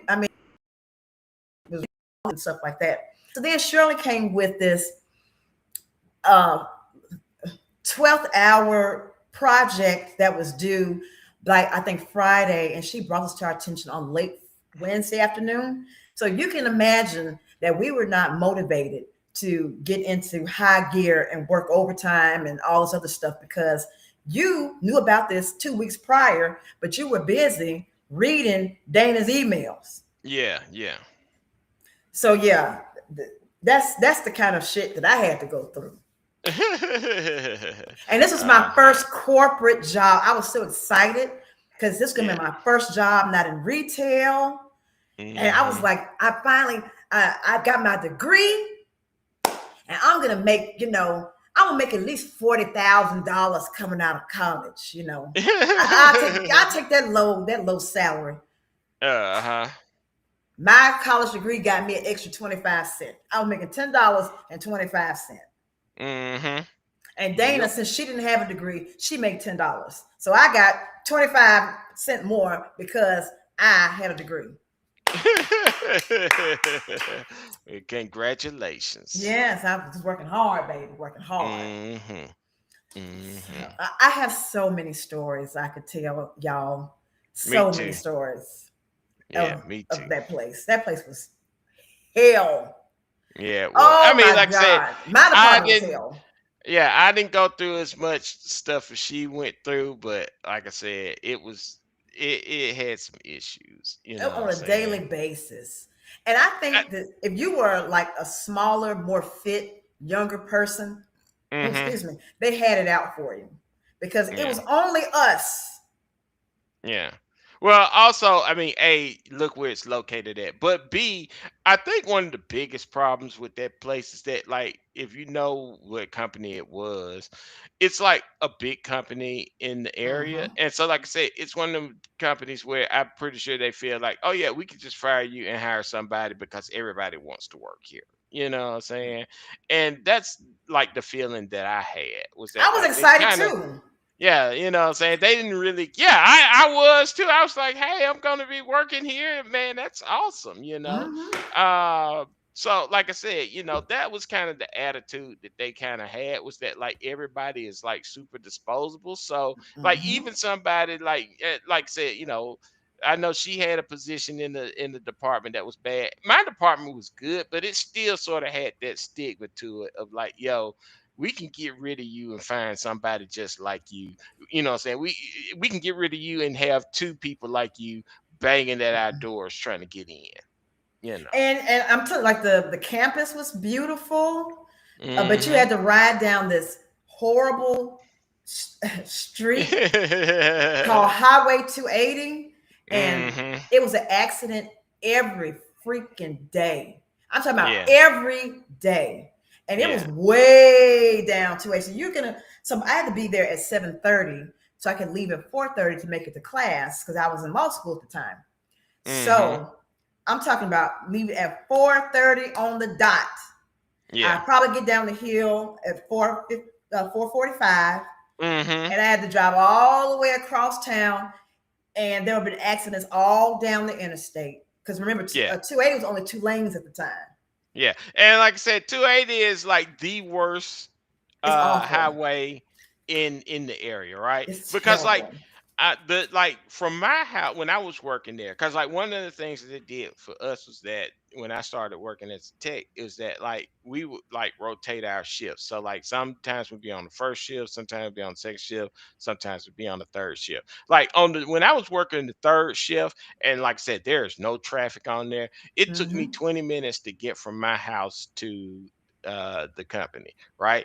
When I was working like the first shift and I had to deal with the traffic, it would take me an hour to an hour and 15 minutes most days just to get from my house to the company. Like that's how bad the traffic is. It's awful. And how they since modified the exits, but when you were coming down the 459 and then you were exiting off 280, you could go either left or right. And of course, people, when they're trying to merge onto 280, it was automatically in a turning lane. So you had to try to merge over real quick. Well, One day, I saw an 18-wheeler on top of a car because the car driver decided to try and scoot out there, and the 18-wheeler couldn't, stop. Yeah. And so somebody went to the upper room that day.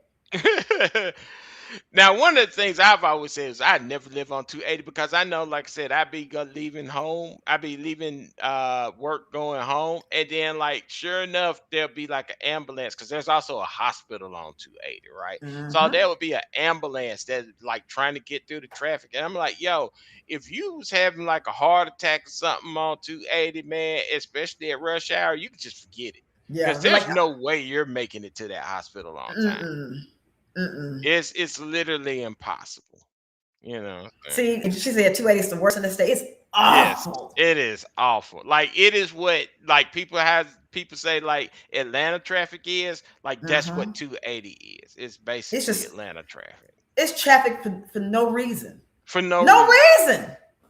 Like No. why? Oh no, here was the reason. And I know they fixed it, but it's still not good. But you Mm-hmm. know what I'm saying? Like the biggest problem is that they had like stoplights every like few seconds or whatever, you know what I'm saying? Mm-hmm. So it was like I think there was like 20 something stoplights in a It was a lot. 9 mile road or something like that. It was like something crazy. And they did not, they weren't synced up. It was No, you they were not pass synced one up. light, then the other one's red. Right. Go So red. So, All the like I way down the said, you street. know, it basically turned into a parking lot. And like the good Mm-hmm. thing about me is that most of the time I was going in the opposite direction that everybody else was. Cause like I said, you know what I'm saying, when most people were going one way, Mm-hmm. because like I said, that was going out of the city. Most people were coming in the city at the time, right?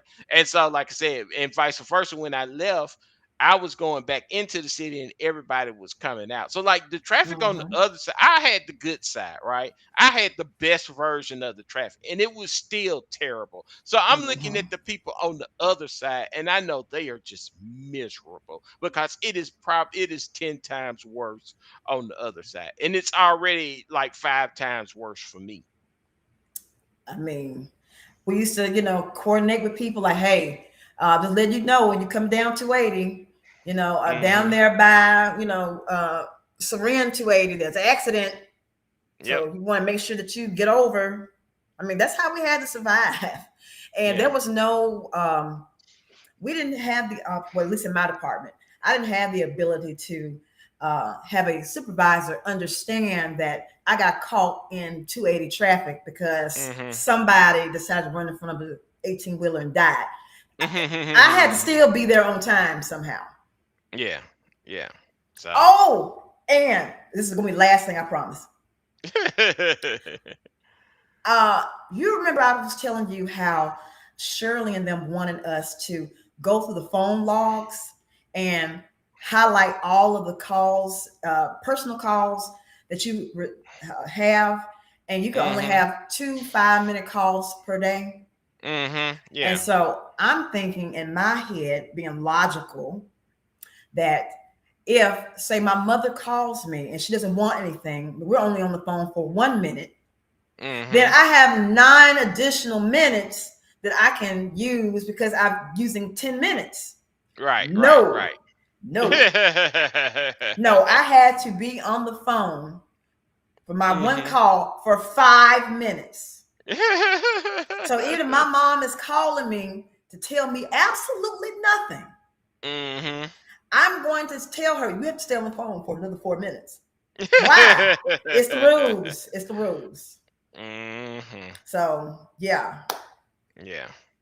And you Yeah. want me to self snitch and go through the phone log to tell on myself?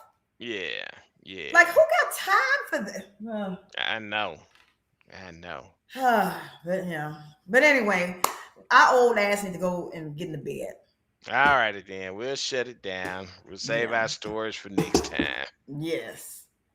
All Hmm. righty. Well, I appreciate you for coming up, and I'm going to strongly endeavor to come back tomorrow night.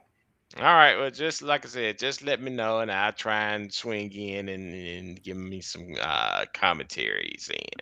Okay, that sounds wonderful. Uh-huh. What am I doing?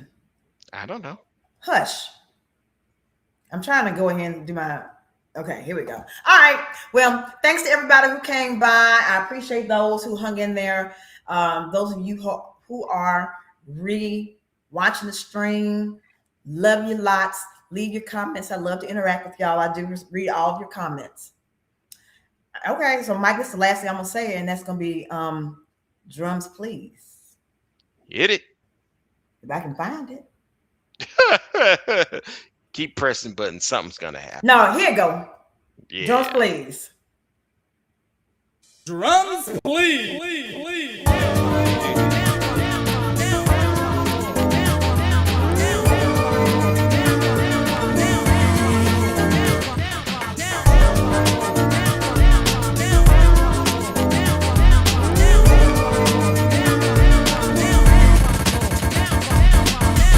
Ladies and gentlemen, we have had a great time tonight. We have truly enjoyed ourselves, and we would like to thank you for being a part of the show and coming to visit this platform.